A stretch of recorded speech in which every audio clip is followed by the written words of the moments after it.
7வது அதிகாரம் 24வது வசனம். நிர்பந்தமான மனுஷன் நான், இந்த மரண சரீரத்தினின்று யார் என்னை விடுதலை ஆக்குவார்? இந்த சவுண்டு எனக்கு கேட்குற மாதிரி வைங்களாம், எங்கேயோ கேட்குது இல்லை வர மாதிரி. நிர்பந்தமான மனுஷன் நான். இந்த வசனத்தை வாசிக்கும் போது என் மனசில் தோணுது ஒன்றே ஒன்று தான், இதுதான் எடுத்து பிரசங்கம் பண்ணணும் அப்படின்னு. நான் இதுக்கு முன்னாடி இதை பிரசங்கம் பண்ணதே கிடையாது. நிர்பந்தமான மனுஷன் நான், இந்த மரண சரீரத்தினின்று யார் என்னை விடுதலையாக்குவார்? 3 காரியங்களை உங்களுக்கு சொல்ல விரும்புகிறேன். ஒட்டுமொத்த இந்த சுவிசேஷத்தின் மூலமாக 3 காரியங்களை எப்படியாவது நீங்கள் புரிந்து கொள்ள வேண்டும். அதுதான் என்னுடைய நோக்கம். முதல் காரியம், ஒவ்வொரு மனுஷனும் நான் தேவனுடைய பார்வையில் எப்படிப்பட்டவனாக இருக்கிறேன். ஒவ்வொரு மனுஷனும் நான் தேவனுடைய பார்வையில் எப்படிப்பட்டவனாக இருக்கிறேன். 2வது காரியம், நிர்பந்தமான மனுஷன்னா யார் என்னை விடுதலையாக்குவார் என்றுதான் ஒரு அறைகூவல், ஒரு வேதனையின் வெளிப்பாடு, உள்ளார்ந்த இருதயபூர்வமான ஒரு நெருக்கத்தின் சத்தமாக, யாராவது ஒரு இரட்சகர் எனக்கு கிடைக்காதா? யாராவது ஒரு மீட்பர் எனக்கு கிடைக்க மாட்டாரா? அவர் என்னை பாவ பழக்கத்திலிருந்து பாவ அடிமைத்தனத்தை விடுவிக்க மாட்டாரா என்றுதான அந்த ஏக்கத்திற்கு பதில் கொடுக்கிற விதத்திலே வெளிப்பட்டவர்தான் இயேசு கிறிஸ்து. அவருடைய அன்பை குறித்து சொல்லணும். 3வது காரியம், எல்லாவற்றையும் கேட்டு வெறுமையாக போயிடக்கூடாது, உங்களை மனம் திரும்புதலுக்கு அழைக்கணும். இதுதான் என்னுடைய நோக்கம். நிர்பந்தமான மனுஷன் நான். யார் நிர்பந்தமான மனுஷன்? பாவிகளாய் இருக்கக்கூடியதான ஒவ்வொருவரும், இங்கே இருக்கக்கூடியதான எல்லாரும், தூரமாக இந்த சுவிசேஷத்தை கேட்கக்கூடியதான எல்லாரும். நீங்கள் வெள்ளை துணி போட்டிருக்கலாம், நான் கிறிஸ்தவன் என்று சொல்லலாம், நான் பெரிய படித்த மனுஷன், அநேக PhDகள் உடையவர்களாக இருக்கலாம், எல்லா காரியங்களையும் அறிந்த ஞானவான்களாக இருக்கலாம், உலகத்தின் பல இடங்களில் போய் வந்தவர்களாக இருக்கலாம், செல்வந்தவர்களாக இருக்கலாம். whoever you may be, நீங்கள் யாராக வந்துட்டு போங்க, என் தேவனுடைய பார்வையில் நீங்கள் ஒவ்வொருத்தங்களும் நிர்பந்தமான மனுஷன். ரட்சிக்கப்பட்ட ஜனங்களை தவிர, பரிசுத்தமாக்கப்பட்ட ஜனங்களை தவிர, இந்த உலகத்திலே பிறந்து இப்பொழுது வரைக்கும் வாழக்கூடியதான ஒவ்வொரு மனுஷனும், ஒவ்வொரு மனுஷியும் நிர்பந்தமான மனுஷன், நிர்பந்தமான மனுஷன். பவுல் அப்போஸ்தலர் தேவ சந்திப்பிற்கு முன்பாக, ரட்சிக்கப்படுவதற்கு முன்பாக தன்னுடைய வாழ்க்கையை திருப்பி பார்க்கிறார். யூத மதத்திலே பக்தி வைராக்கியம் உள்ள ஒரு மனுஷன் தான். ஆனால் அந்த மனுஷனுடைய வாழ்க்கையே எப்படிதான் இருந்ததாம்? நிர்பந்தமான ஒரு வாழ்க்கை. நீங்கள் யாராக இருந்தாலும் சரி, பாவம் உங்களுக்குள்ளே இருக்குமையானால் நீங்கள் யார் மாத்திரம்தான் நிர்பந்தமான மனுஷன். சரி, ஒரு மனுஷன் எவ்வளவு நிர்பந்தமான மனுஷனுங்கிறதுக்கு ஒரு சின்ன காரியத்தை சொல்கிறேன். ஒரு மனுஷன் எவ்வளவு நிர்பந்தமான, அவனால் ஒன்றுமே பண்ண முடியாது, அவனுடைய யோசனையின்படி அவனால் நடக்க முடியாதுங்கிறதுக்கு ஒரு சின்ன ஒரு எடுத்துக்காட்டை சொல்லுகிறேன். 4 நண்பர்கள் அடிக்கடி அவங்களுக்குள்ளே சண்டையும் போட்டு விடுவாங்க, அவங்கள பற்றியே மாறி மாறி குறைன்னு சொல்லிக்கிடுவாங்க. ஆனாலும் நண்பர்கள் தான். இப்படியே நடந்துட்டு இருந்துச்சு. ஒரு நாள் 4 பேரும் ஒரு இடத்துல இருக்கிறாங்க, கொஞ்சம் மலை மாதிரிப்பட்ட இடத்துல. அப்போ அவங்களுக்கு ஒரு தோணுது, டேய் நம்ம சும்மா மாறி மாறி சண்டையும் போட்டுட்டு பேசிட்டுலாம் இருக்கிறோமே, இன்னைக்கு நம்ம ஒருத்தங்க பேசவே கூடாது. தீர்மானம் எடுத்தாங்க. என்ன ஆனாலும் எதையும் சொல்லக்கூடாது, எதையும் பேசக்கூடாது, பேசாமலே இருக்கணும். இதுதான் தீர்மானம்.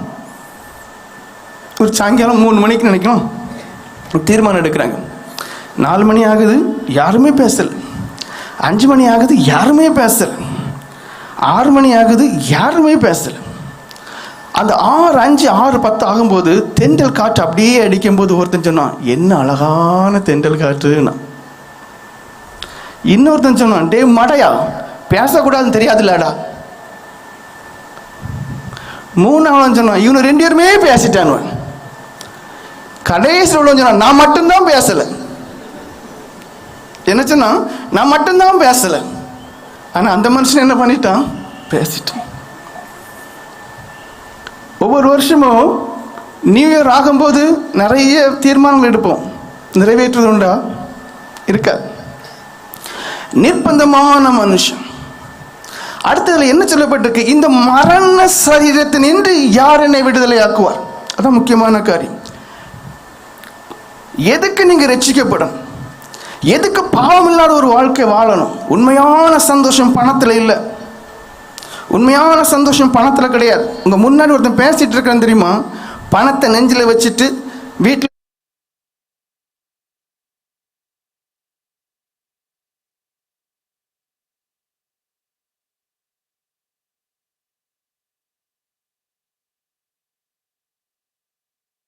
இந்த சரீரம் பாவ சரீரம். இந்த மரண சரீரத்திலிருந்து யார் என்னை விடுதலையாக்குவார்?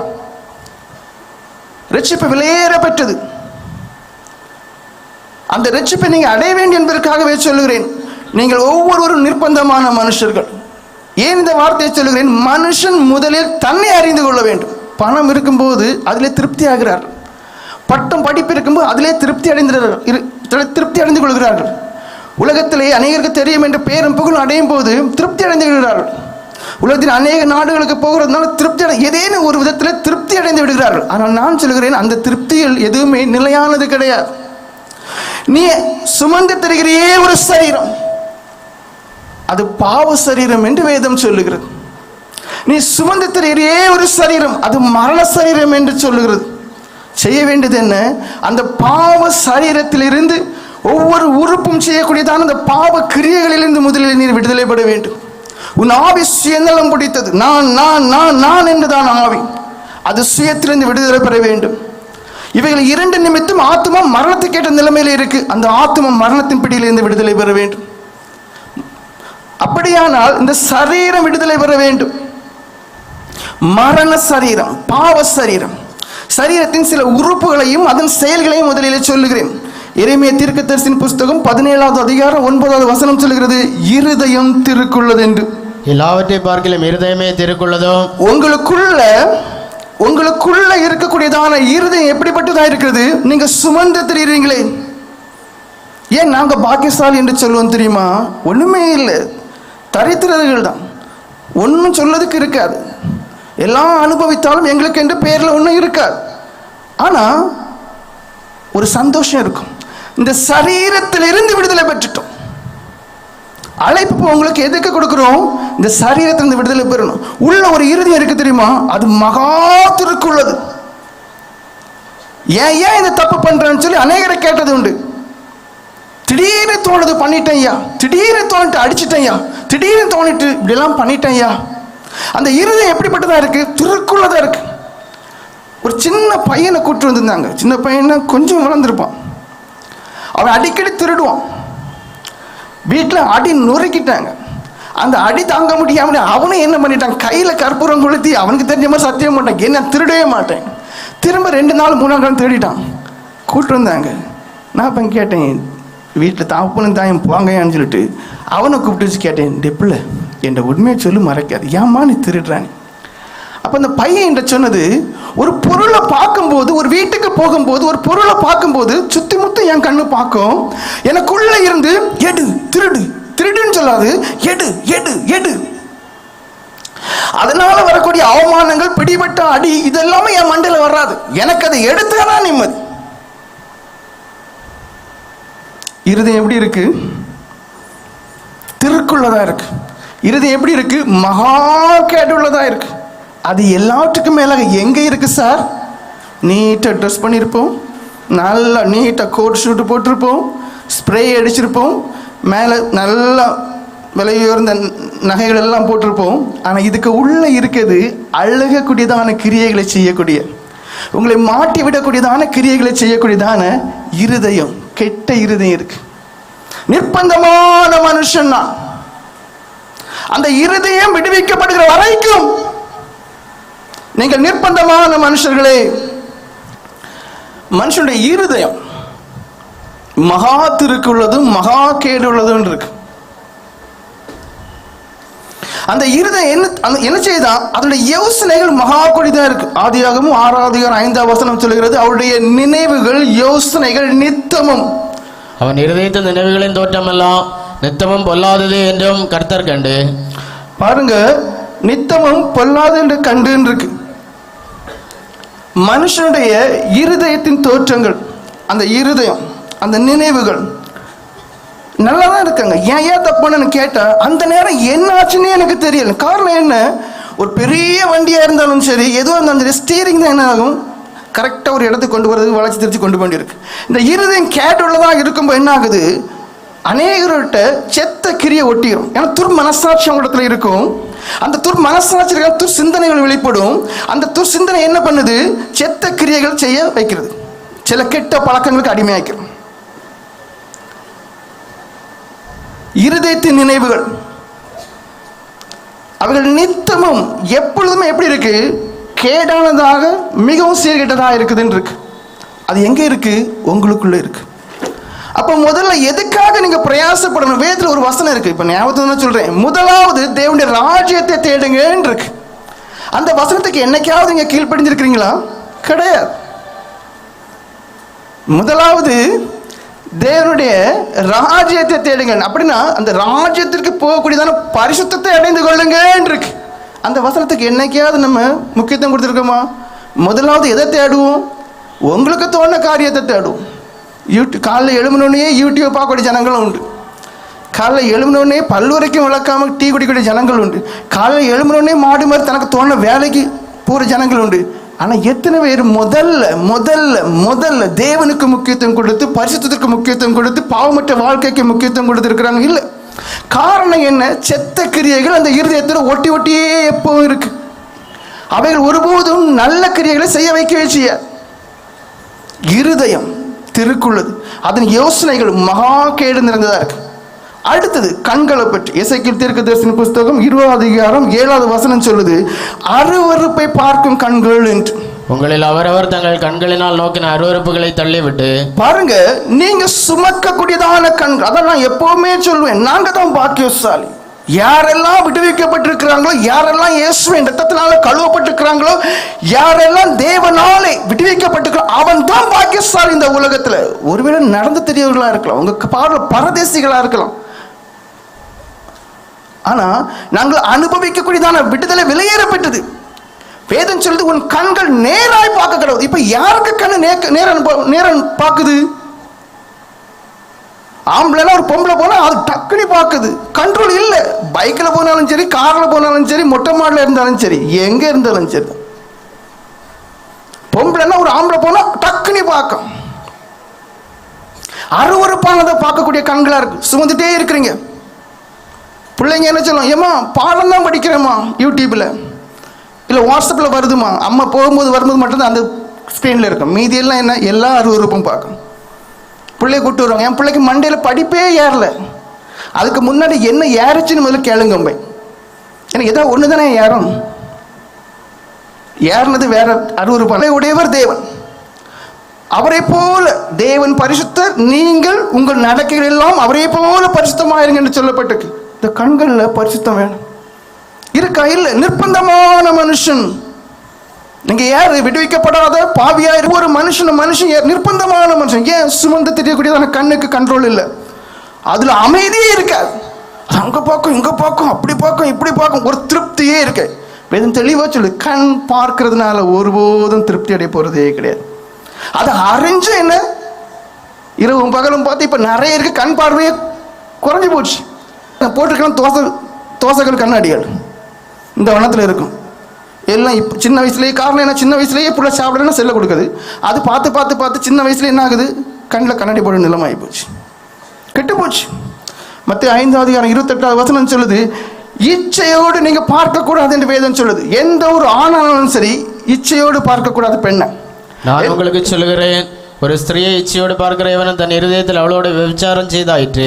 எந்த பெண்ணும் இச்சையான ஒரு பார்வையோட கூடாது. ஆனா இப்போ உங்களை பாருங்க, நீங்க உங்களை கேளுங்க. நான் சொல்லும் போது கொஞ்சம் கஷ்டமா இருக்கும். உங்களை நீங்க கேளுங்க, நீங்க எப்படி ஒரு ஆணை பார்க்குறீங்க, எப்படி ஒரு பெண்ணை பார்க்குறீங்க. புருஷன் ஆன பிறகு, மனைவி ஆன பிறகு, பிள்ளைகளை பெற்ற பிறகு, பிள்ளைகளுக்கு தகப்பனான பிறகு. காரணம் என்ன? நிர்பந்தமான மனுஷன் நீங்க கண்கள் விடுதலை பெறல. அடுத்து வாய். நீதிமொழிகளின் புஸ்தகம் 12வது அதிகாரம் 22வது வசனம் சொல்லுது, பொய் பேசும் உதடு. பொய் உதடுகள் கர்த்தருக்கு அருவருப்பானவைகள். பாருங்க, நீங்க சுமந்து தெரியுறீங்க. ஒரு வாய், ஒரு உதடு, நாக்கு, அது பொய் தாராளமா பேசுது. எனக்கு பிரச்சனையே, 2 பேர் பிரச்சனைக்குன்னு வந்தாங்கன்னா கூப்பிட்டு பேசும்போது பிரச்சனை யார் போய் பேசுறாங்கன்னே கண்டுபிடிக்க முடியாது. காரணம் என்ன? ஒரு பயமே இருக்காது. உண்மை சொல்றவனை காட்டிலும் போய் பேசுறேன் அதிக உண்மை சொன்ன மாதிரி இருக்கும். ஒரு கல்ல கண்ணீரை வடிச்சிருவாங்க. தேவமே கிடையாது மனுஷனுக்கு இந்த நாட்கள்ல. சிலர்லாம் பார்த்தா உங்களுக்கு தெரியும், இருக்கிறது ஒரு கடையில் இருப்பாங்க, வீட்டுக்காரங்களோ இல்லை யாராவது ஃபோன் பண்ணி எங்கே இருக்கிறீங்க கேட்டால் வந்துட்டே இருக்கம்பாங்க. உங்கள் புருஷன்மார்களுக்கு வாயில் இதெல்லாம் சகஜமாக வரும். இந்த பொம்பளைங்க சிரிக்கிறத பார்த்தா அது அப்படிதான். ஆனால் தெரியல அது பொய்யே. நீ எங்கே இருக்கு? இங்கே இருக்கு. விடுதலை எப்போ பெறுவீங்க? விடுதலை பெறாமல் பரலோகராஜ்யம் போக முடியுமா? முடியாது. நிர்பந்தமான மனுஷன், பாவ சரீரத்தை யார் இந்த சரீரத்தின் உறுப்புகளை விடுவிக்க கூடும்? ஒரு அறைக்கூவல், ஒரு வேதனையின் சத்தம் ஒவ்வொரு மனுஷனுக்குள்ள இருந்துச்சுன்னு அவங்க தப்புவாங்க. நீங்க ஒவ்வொருத்தங்களும் நான் நிர்பந்தமான மனுஷன், நான் நிர்பாக்கியமான மனுஷன், அந்த ஒரு எண்ணத்தை உணரணும். வெளிப்படுத்தின விசேஷம் 3ஆம் அதிகாரம் 17வது வசனத்துல அங்க சபையாரை குறித்து சொல்லப்பட்டிருக்கு. வாசிங்க, வெளிப்படுத்தல் 3:17. நீ நிர்பாகியம் உள்ளவனும் பரிதவிக்கப்படத்தக்கவனும் தரித்திரனும் குருடனும் நிர்வாணியமா இருக்கிறதை அறியாமல் நான் ஐஸ்வர்யவான் என்றும் திரவிய சம்பன்னன் என்றும் எனக்கு ஒரு குறையும் இல்லை என்றும் சொல்லுகிறபடியால். பாருங்க, இப்ப பிரச்சனையை இந்த நவீன காலத்துல எதை நோக்கி தான் ஓடுறீங்கன்னா, செல்வத்தை நோக்கி ஓடுறீங்க, பேர் புகழ் ஆஸ்திகளை நோக்கி ஓடுறீங்க, பணம் பட்டம் இவைகளை நோக்கி ஓடுறீங்க. ஆனாலும் நானும் கிறிஸ்தவன் சொல்றோம். காரணம் என்ன? கன்வென்ஷனுக்கு வந்துருவோம், ஆராதனைகளுக்கு போயிடுவோம். விடுதலை இல்லாத ஒரு வாழ்க்கை வாழ்ந்துட்டு இருக்கிறீங்கிறத புரியல. நீ நிர்பாக்கியம் உள்ளவன், நீ அதாவது பரிதபிக்கப்படத்தக்கவன் அப்படின்னு அர்த்தம் என்ன? உங்களாலே உங்க உறுப்புகளை கண்ட்ரோல் பண்ண முடியாது. நீ தேவனுடைய பார்வையில் தரித்திரன். இந்த உலகத்துல பல கோடி சொத்துக்கு அதிபதியா இருக்கலாம், ஏன் உன்னை வைக்க போறது குண்டுக்குள்ள, அதுக்கப்புறம் உன் ஆத்மா அலைமோதும். ஒரு காரியம் யோசனை வந்தனால சொல்லி முடிச்சிடறேன். ஸ்கூல்ல உள்ள ஒரு பையனை கூட்டு வந்திருந்தாங்க. ஸ்கூல்ல இப்ப என்ன பேச்சு நடக்குது? பிசாசு பிடிக்கிறது எப்படி பையன்மார்களுக்குள்ள. தகப்பன் என்னடா என் பையன் கல்றகுடி பக்கமே போக மாட்டான், எதுக்கு போயிட்டு இருக்கான்னு சொல்லி பார்த்தப்பறம் தெரிஞ்சு எவனோ ஒருத்தன் சொல்லியிருக்கான், டேய் கல்றையை போகணும், 1 ரூபா காயினை அங்கே பூத்தி வை, 3 நாள் கழிச்சு எடுத்துக்குவோம், தலையனுக்கு அடியில் வை, நீ நீட்டாக படுத்து தூங்கு, உன்னை பிசாசு பிடிச்சிடணும். இவனுக்கு தெரியாத விவரம் கட்டவனுக்கு பிசாசு பிடிச்சா இவங்க என்ன அளவுக்குலாம் கஷ்டப்படுவான். இவன் என்ன பண்றான்? ஒவ்வொரு நாளும் பூத்தி வச்சிருக்க 1 ரூபா காயின் இருக்கான்னு பார்க்க போயிட்டு இருந்திருக்கான். நல்ல காலம் தப்புனா தப்புனார் பிடிச்சி அடியம் கொடுத்து என்னடா வந்துச்சு. அப்ப ஒரு காரியம் உண்மையா இருக்கு, நீங்க அனுபவம் இல்லாம இறந்தீங்கன்னா எப்படிதான் இருப்பீங்க? அலமோதுவீங்க, குழியில ஒன்றும் கிடக்க மாட்டீங்க. பெரிய அடக்காரனை இருக்கும், பெரிய அடக்காரனை அதுலயும் சாட்சியெல்லாம் சொல்லிடுவாங்க, நல்ல அடக்கம், எல்லாம் குப்பை, ஆள் உள்ள கிடக்காது, ஆள் அலமோதும். உங்களுக்கே தெரியும், யாரும் சொல்ல முடியாது ஆவிகள் கிடையாது அசுத்தாவிகள் கிடையாதுன்னு சொல்லவே முடியாது. அப்படி சொல்றான்னா அவன் மூடன், உண்மையை ஏற்றுக்கொள்ள மறுக்கக்கூடிய மனசாட்சியை கொண்ட குருடை. ஒவ்வொருத்தங்க நிலைமையும் பரிதாபம். நீங்க தேவனுடைய பார்வையில பரிதவிக்கப்படத்தக்கவர்களா இருக்கிறீங்க, தரித்திரர்கள். ஆவிக்குரிய விடுதலையிட்டு ஆவிக்குரிய ஜீவத்தில் ஐஸ்வர்யவான்களை காணப்பட வேண்டிய நீங்க, ஏன்னா அவர் ரத்தம் சிந்து எல்லா அனுபவங்களையும் ஆயத்தமாக்கி வைத்திருக்கார். ஆனால் அதை எதையுமே அனுபவிக்க முடியாமல் ஒவ்வொரு நாளும் ஒவ்வொரு உறுப்பினர் சிலர் பேசும்போதே எங்க பிரச்சனை தான். காரணம் என்ன? விடுதலை இல்லாத வாய், விடுதலை இல்லாத உதடுகள். ஆனா இவ்வளவு பரிதாபமான நிலைமையில் நான் இருக்கிறேன், நான் விடுதலை பெறணும் அந்த எண்ணம் தான் கிடையாது. தான் நிர்வாணி என்று அறியாமல் நான் பாவ சரீரத்தை உடையவனாக இருக்கிறேன், பாவ உறுப்புகளை உடையவனாக இருக்கிறேன், அவைகள் என்னை அடிமைப்படுத்தி என் வாழ்க்கை அடிமைத்தனத்துக்கு உட்பட்டு நான் எல்லா விதத்திலும் சிக்கி தவிக்கிறேன், எல்லா விதத்திலும் நான் பரிதவிக்கப்படத்தக்கவனாக இருக்கிறேன் என்ற உணர்வுக்கு இடம் கொடுக்கிறதே கிடையாது. எல்லா விதத்திலும் தங்களை தேற்றிக்கொண்டே இருங்க. நிர்வாணியாக இருக்கிறதை அறியாமல் நான் ஐஸ்வர்யவான் என்றும் திரவிய சம்பன்னன் என்றும் எனக்கு ஒரு குறைவே இல்லைன்னு சொல்லுகிறபடியா. இங்க இருக்கக்கூடிய அநேகர் ஏன் ரசிக்கப்பட உங்களால முடியல, ஏன் மனம் திரும்ப முடியல? காரணம் என்னன்னா, என்னதான் சுவிசேஷம் கொடுக்கப்பட்டாலும் செவிட்டு விரியம் போல அந்த காதை அடைச்சிருவாங்க, இருதயத்தை கடினப்படுத்திடுவாங்க. பிறகு அங்கே உள்ள ஒன்றும் போகாது. எல்லாத்துக்கும் மேலே சாத்தா என்ன புத்திய கொடுப்பான்? உன்கிட்ட நல்ல அனுபவம் இருக்கு, அவன்கிட்ட ஒருத்தன்ட்ட ஒரு அனுபவம் இருக்காது, வாயெடுத்தா போய் பேசுவான். ஆனால் அவனுக்குள்ள என்ன இருக்கும்? நானும் அனுபவம் உள்ளவன் இல்லை. வேதம் தெளிவா சொல்லுது, உன் உறுப்பை உன்னை காட்டி கொடுத்துரும். யாத்திராகமம் 20 அதிகாரம் 16வது வசனம் சொல்லுது, பொய் சாட்சி சொல்லும் உதடுகள். உங்க உதடுகள் என்ன செய்யும்? பொய் சாட்சி சொல்லுது. பொய் சாட்சி சொல்லாதிருப்பாயாக. எத்தனை பேர் பொய் சாட்சி சொல்றாங்க? எத்தனை குடும்பங்கள் தான் நாசமா போகுது. பக்கத்து வீட்டில் குடும்ப சம்பந்தமான காரியங்களை விசாரிப்பாங்க, இந்த கல்யாண சம்பந்தமான காரியங்கள், பக்கத்து வீடு சண்டையா இருக்கும், உடனே சொல்லுவாங்க அந்த பிள்ளைய கையில் எடுக்கக்கூடாது, எவன்டே தொடர்பு இருக்கு, அந்த பையனை கஞ்சா. நல்ல பிள்ளைங்களா இருக்கும், அந்த வாழ்க்கையை அப்படியே நாசமாக்கி போட்டுருங்க. எல்லாம் எங்க தான் இருக்கிறீங்க? தைரியமா சொல்லு. ஒரு குடும்பத்தை அழிச்சு நாசமாக்குறீங்க. பொய் சாட்சி, பொய் சாட்சி. இப்படிப்பட்டதான நிலைமையோட இருக்கிறனே விடுதலை பெறணுமே அந்த எண்ணம் கிடையாது. லேவியராகவும் 19:16 சொல்லுது, அங்கும் இங்கும் கோல் சொல்லி தெரியக்கூடியதான உதடுகள் மனுஷன்ட்ட இருக்கு. நீ உங்க உதடுகள் கோல் சொல்லக்கூடிய உதடுகளா இருக்கு. உன் ஜனங்களுக்குள்ளே அங்குமிங்கும் கோல் சொல்லி திரியாயாக, பிறனுடைய இரத்த பலிக்கு உட்பட வேண்டாம். பாருங்க, கோல் நீங்க சொல்லும் போது அவனை உயிரோடையே கொல்றதுக்கு சமம். இல்லாத ஒண்ணு பரப்பி விட்டுருவீங்க. என்கிட்ட எத்தனை பேர் வந்து புலம்புறாங்க தெரியுமா? சில விதவைகள் எல்லாம் அழுவாங்க. வெளியிலேயே நடக்கணும், சும்மாவே அவனை பார்க்க போறான் இவனை பார்க்க போறான். நான் சொல்லுவேன், எம்மா இப்படி இருக்கிறது அவன் குழந்தைய கூட்டிட்டு போமாமே. ஏன்னா இந்த உலகம் அவ்வளவு கெட்ட உலகம். ஒரு 60 வயசான பொம்பளையே என்று வந்து அழுதுச்சு. கடைக்கு போக முடியாது, ஃபுல்லா கோல் சொல்றது, அப்படியே அழிச்சிருவாங்க. இதெல்லாம் எங்க இருக்கு? இங்க இருக்கு. நிர்பந்தமான மனுஷன் இதெல்லாம் விடுதலை பண்ண அந்த எண்ணம் கிடையாது. எபேசியர் நிருபம் 4:29 சொல்லுது, உங்க உதடுகள் கெட்ட வார்த்தை பேச. சில விசுவாசிகளே கெட்ட வார்த்தை பேச, கிறிஸ்தவர் என்று சொல்லக்கூடிய அநேகர் கெட்ட வார்த்தை பேசுவாங்க. ஆனா தெரியல அதெல்லாம் பாவம். நீங்க கெட்ட வாசிக்க வேண்டாம், ஏன்னா முடியாது, 10 மணி ஆனாலும் முடியாது ப்ரோ, வாசிக்க வேண்டாம். கெட்ட வார்த்தை ஒண்ணுமே வாயிலிருந்து வரக்கூடாதுன்னு இருக்கு. ஆனா அது சரமா வருது. 2 சின்ன பிள்ளைகளை கூட்டு வந்தாங்க. அவனு மம்பட்டி இரும்பு சாந்தி மாறி மாறி அடியும் போட்டது விளையாடுறது எல்லாமே பண்ணான். அவனை பேசுறது அவ்வளவுமே முழு கெட்ட வார்த்தை. காரணம் என்ன? வீட்டில் சரளமாக கெட்ட வார்த்தை பேசுவாங்க.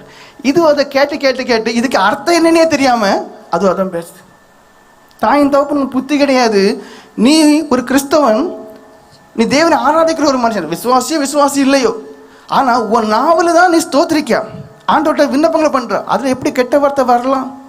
வாய் கெட்ட வார்த்தைகளை பேசுது. கொலோசியர் 3:8 சொல்லுது, வம்பு வார்த்தை பேசக்கூடிய வாய் இருக்கு. சிலர்லாம் பார்த்தீங்கன்னா சும்மாவே பிரச்சனையை உருவாக்கிடுவாங்க. யாரையாவது குத்தி பேசுவாங்க, இல்லை சாடை வச்சு பேசுவாங்க, இல்லை ரெட்ட அர்த்தத்தோட பேசுவாங்க. அங்கே சண்டை தான் நடக்கும். இருதயத்தை குறித்து சொன்னேன், உங்கள் இருதயத்தை குறித்தான், உங்கள் கண்களை குறித்து சொன்னேன். நீங்கள் சுமக்கக்கூடியதான வாய் உதடு நாவை குறித்து சொன்னேன். அடுத்தது உங்கள் கைகள். ஏசாயா தீர்க்கதரிசன புஸ்தகம் 59:3 சொல்லுது, உங்கள் கைகளில் ரத்தம் இருக்குன்னு. நல்ல அடி இடி, பயங்கர உற்சாகம். அடியும் இடிக்கிறதுக்கும் கொலை செய்யறதுக்கும் ஒருத்தனை தீர்த்து கட்டுறதுக்கும். ஆனால் தேவன் சொல்றார் அந்த கையில் ரத்தம் இருக்குதுன்னு. உபாகமம் 27:25 சொல்லுது, லஞ்சம் வாங்காதன்னு.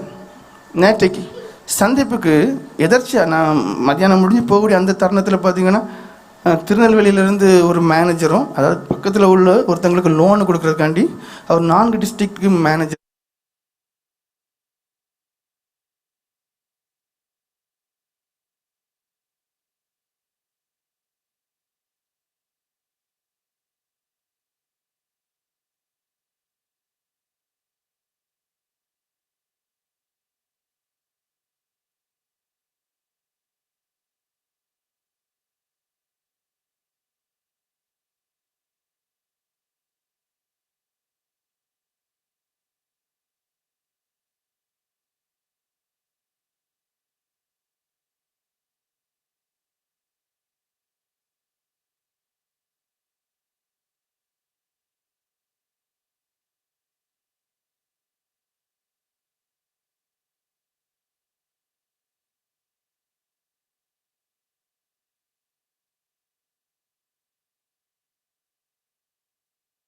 இடத்திலும் இருக்கக்கூடியவர் தேவன் ஒருவர் தான்.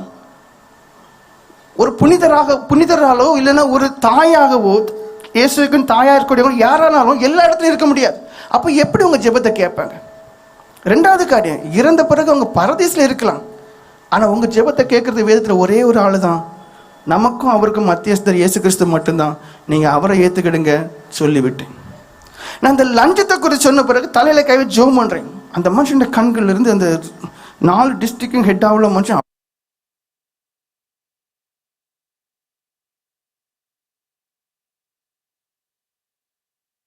பாவம் அப்படின்னு. ஆனா கிறிஸ்தவர்கள் என்று சொல்லுகிறோம், பல பிரிவுகளை சார்ந்தவர்களா இருக்கிறோம் என்று சொல்லுகிறோம். விடுதலை இல்லாத கைகள். விடுதலை இல்லாத கைகள். யாத்திரையாகமம் 20:15 சொல்லு, திருடும் கை. திருடுறாங்க, கை விடுதலை இல்லை, அந்த இருதயத்தில் விடுதலை இல்லை, உறுப்புகளில் விடுதலை இல்லை. உங்க ஒவ்வொரு உறுப்பை குறித்து கவனிங்க. நீங்கள் நிர்பந்தமான மனுஷன் என்று உணருங்க. நீங்க நிர்பந்தமான மனுஷன் என்று உணருங்க. உங்களுடைய கால்களை குறித்து வேதம் சொல்லுது. ஏசாயா தீர்க்கதரிசன புஸ்தகம் 59:7 செய்து, பொல்லாப்பு செய்ய ஓடும் கால்கள். உங்க கால்கள் எதுக்கு நீங்க ஓடுறீங்க? பொல்லாப்பு செய்ய. 4 பேர் சேர்ந்தா எங்கேயாவது ஓடுறாங்க, அங்க போய் தப்புன்றாங்க. டூருங்கிற பேர்ல, இண்டஸ்ட்ரியல் விசிட்டுங்கிற பேர்ல, வேற ஏதாவது பேர்ல கார் பிடிச்சி, டிராவலர் பிடிச்சி, ஏதாவது பிடிச்சி ஓடுறது. எங்கேயாவது சுற்றுலாத்தலம், எங்கேயாவது லாட்ஜ், எங்கேயாவது தப்பு பண்றாங்க. சிலுவையை நோக்கி பார்க்க தெரியல. அந்த அந்த கால்கள்ல நீண்ட ஆணி துளைக்கப்பட்டிருக்கு. எல்லா மனுஷனுக்கும் ஆசை இருக்கும், இச்சை இருக்கும். பவுல் அப்போஸ்தலர், என் ஆசை என் இச்சையை சிலுவையில் அறைஞ்சேன். விடுதலை இல்லாத கால்களை உடையவங்களா இருக்கிறாங்க. மனைவிட்ட சொல்றது ஒன்னா இருக்கும், இருக்கிற இடம் இனி ஒரு இடமா இருக்கும். புருஷன் சொல்றது ஒன்னா இருக்கும், இருக்கிற இடம் இனி ஒன்னா இருக்கும். தப்பு பண்றாங்க, தப்பு பண்றாங்க. இருதயம் எவ்வளோ கெட்டதுங்கிறதுக்கு இன்னொரு காரியம், உண்மையான சம்பவத்தை சொல்றேன். ஒரு புருஷன் ஒரு மனைவி, மனைவி புருஷன் இனி ஒரு ஸ்டேட்ல இருக்கு, மனைவி இன்னொரு ஸ்டேட்ல இருக்கு. மனைவிக்கும் புருஷனுக்கும் எந்த தொடர்புனா ஃபோன்ல பேசிக்கிடுவாங்க. திடீர்னு ஆக்சிடென்ட் ஆகுது, புருஷன் ஓடி போய் அங்கே போகுது. ஆக்சிடென்ட், பயங்கர ஆக்சிடென்ட், தூக்கி அப்புறம் ஹாஸ்பிட்டல்லாம் போட்டுட்டாங்க. இவர் கையில் மொபைல் கிடைக்குது. நல்ல மனைவி, பாசமான மனைவி, அன்பான மனைவி, அக்கறையான மனைவின்னு அது வரைக்கும் அவர் நம்பிட்டு இருந்தார். அதில் எல்லாம் உடஞ்சிருந்துச்சு. பிறகு கொடுத்தாங்க, எங்கள் மொபைல் கடையில் கொடுத்து எல்லாம் சரி பண்ணி வாங்கிட்டாங்க. அதுக்கப்புறம் தனக்கு நம்பரை பார்க்குறாரு, அதில் அண்ணன் எழுதிருந்துச்சு. என்ன எழுதிருந்துச்சு? அண்ணன். நான் சொல்றதெல்லாம் உண்மையான சம்பவங்கள். வேற நிறைய காரியங்கள் உண்டு, நான் அதை எதுவுமே இப்போ சொல்ல விருப்பப்படலை. ஃபோட்டோஸ், பல காரியங்கள். எவ்வளோ கெட்ட ஒரு வாழ்க்கை இந்த நவீன காலத்தில் மனுஷன், அதாவது ஒரு ஒரு ஒரு மாய, ஒரு வேஷமான ஒரு வாழ்க்கையை வாழ்ந்துட்டு இருக்கிறான். காரணம் என்ன? தன் புருஷன் கூட இருக்கிற வரைக்கும் நல்ல க்ளோஸ். தன் புருஷனை விட்டு ஒரு வேலைக்குன்னு சொல்லி இனி ஒரு மாநிலம் போகிறாங்க. இந்த கால் அங்கே போகுது, வாழ்க்கை அப்படியே மாறுது.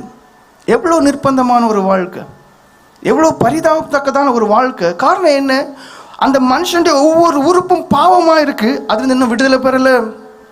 உங்க காது, யாத்திரையாகமம் 23:1 சொல்லுது, அபண்டமான தேவையில்லாத சொல்ல ஏற்றுக்கொள்ளாதுன்னு சொல்லிருக்கு. இப்போ என்ன பண்ணுறீங்க? பொம்பளைங்களுக்கு வேலையை என்ன சீக்கிரம் எல்லா வேலையும் முடிச்சிடும். இப்போ தான் ரொம்ப ஈஸியாச்சு. பாத்திரங்களும் இதுக்கு மிஷின் வந்துட்டுன்னு கேள்விப்பட்டேன். வாஷிங் மிஷின் நமக்கு தெரியும். அது போக முந்தியெல்லாம் அம்மி, இப்போ ஒன்றும் தேவையில்லை, எல்லாம் அடிச்சுட்டுறா போதும். இப்போ நிறைய வீடுகளில் நான் கேள்விப்பட்டது, ரசம் பொரிச்ச மீன் நாசமாக போவதாக. ரொம்ப ஈஸி. ஒருபடி மேலே போய் என்ன செய்கிறாங்க? ஸ்வாகியா, எனக்கு அதெல்லாம் தெரியாது. எப்படி? ஸ்விக்கி, அப்புறம் ஸ்மார்ட்டோ, எனக்கு இதெல்லாம் தெரியாது. ஏன்னா எனக்கு நமக்கும் இன்டர்நெட்டுங்க சம்மந்தம் இல்லை.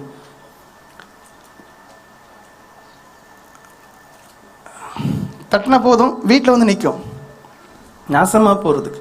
அப்போ டைம் அதிகமாக இருக்குது. இப்போ என்ன பண்ணுறாங்க? பக்கத்து வீட்டுக்கு மிந்தி போவாங்க. இப்போ பக்கத்து வீடு போக தேவையில்லை. இங்கேருந்து எங்கேயாவது இருந்து ஃபோன் கான்டாக்ட்லேயே எப்படி மணிக்கூர் கணக்கில் பக்கத்து வீடு, அந்த வீடு, அவன் எப்படி, அவன் ஓடி போனான், இவன் எப்படி, இவன் தப்பு பண்ணிட்டான், இவன் எப்படி, இப்படி. இதுதான் இவங்களுடைய சுக செய்திகள். இந்த காதை எதுக்கு பயன்படுத்துகிறாங்க? தேவையில்லாத காரியங்களை கேட்டு கேட்டு கேட்டு கேட்டு கேட்டே இருக்குது. எதுக்கு செவி சாய்க்கணும்? வேதத்துக்கு செவி சாய்க்கணும். சகரியா தீர்க்கதரிசன புஸ்தகம் 7:11 சொல்லுது, இந்த ஜனங்கள் வேதத்துக்கு தான் செவியை அடைக்கிறாங்கன்னு இருக்கு. இப்போ எத்தனை பேருக்கு நேரம் இருக்கு ஒரு சுவிசேஷம் கேட்கறது? டெய்லி வீட்டில் கொஞ்சம் நேரம் இல்லை, நேரம் இருக்கு அந்த பிரசங்கத்தை போட்டு கேட்கறதுக்கு, இல்லை வேத வசனத்தை வாசிக்கிறதுக்கு நேரம் கிடையாது. ஆனா எதுக்கு நேரம் இருக்கு? அடுத்தவங்களை தூசிக்கிறதுக்கும், பிறருடைய தூஷண வார்த்தைகள், அந்த கெட்ட கெட்ட காரியங்கள் எல்லாம் அறிந்துகிட்டதுக்கு நேரம் இருக்கு. அதான் பவுல் அப்போஸ்தலர், நீங்கள் நிர்பந்தமான மனுஷன், நீங்க நிர்பந்தமான மனுஷன். ஏன்? இது எல்லாம் பாவ சரீரத்தினுடைய அடையாளங்கள். 51 சங்கீதம் 5ஆம் வசனம் சொல்லுது, ஒவ்வொரு மனுஷனும் துர்க்குணமுடைய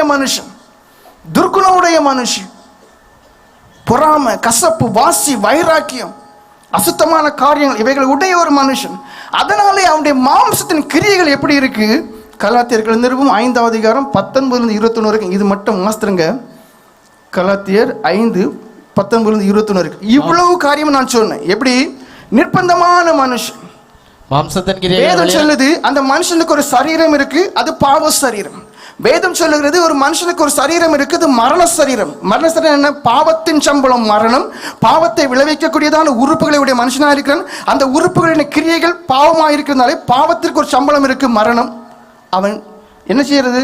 பரிதாபமான இரண்டாம் மரணமாக நரகத்தை போட்டுதான் ஒரு நிலைமைக்குள் தள்ளப்படுறான். காரணம் என்ன? அந்த இருதயம் விடுவிக்கப்படல, ஒவ்வொரு உறுப்புகளும் விடுவிக்கப்படல. அவனுடைய கிரியைகள் எப்படிப்பட்டவைகளா இருக்கு? வாசிங்க. மாம்சத்தின் கிரியைகள் வெளியரங்கமாயிருக்கின்றன. அவை அவன விபச்சாரம், வேசித்தனம், அசுத்தம், காமவிகாரம், விக்கிரகாராதனை, பில்லிசூனியம், பகைகள், விரோதங்கள், வைராக்கியங்கள், கோபங்கள், சண்டைகள், பிரிவினைகள், மார்க்கபேதங்கள், பொறாமைகள், கொலைகள், வெறிகள், களியாட்டுகள் முதலானவைகளே. பாருங்க, இது ஒரு குறிப்பிட்ட பாவங்கள் இருக்கு. இந்த மாம்சம் ஈஸியா செய்யக்கூடியது. எத்தனை குடும்பம் நாசமா போகுது குடிக்கிறதுனாலையும் தப்பான தொடர்புனாலும். எத்தனை குடும்பம் நாசமா போகுது. களியாட்டுகள், தேவையில்லாத விளையாட்டுகள். நிர்பந்தமான மனுஷன் என்று வேதம் சொல்லுது. ரோமர்கள் நிருபம் 7ஆம் அதிகாரம் 18-20 வரைக்கும் வாசிங்க.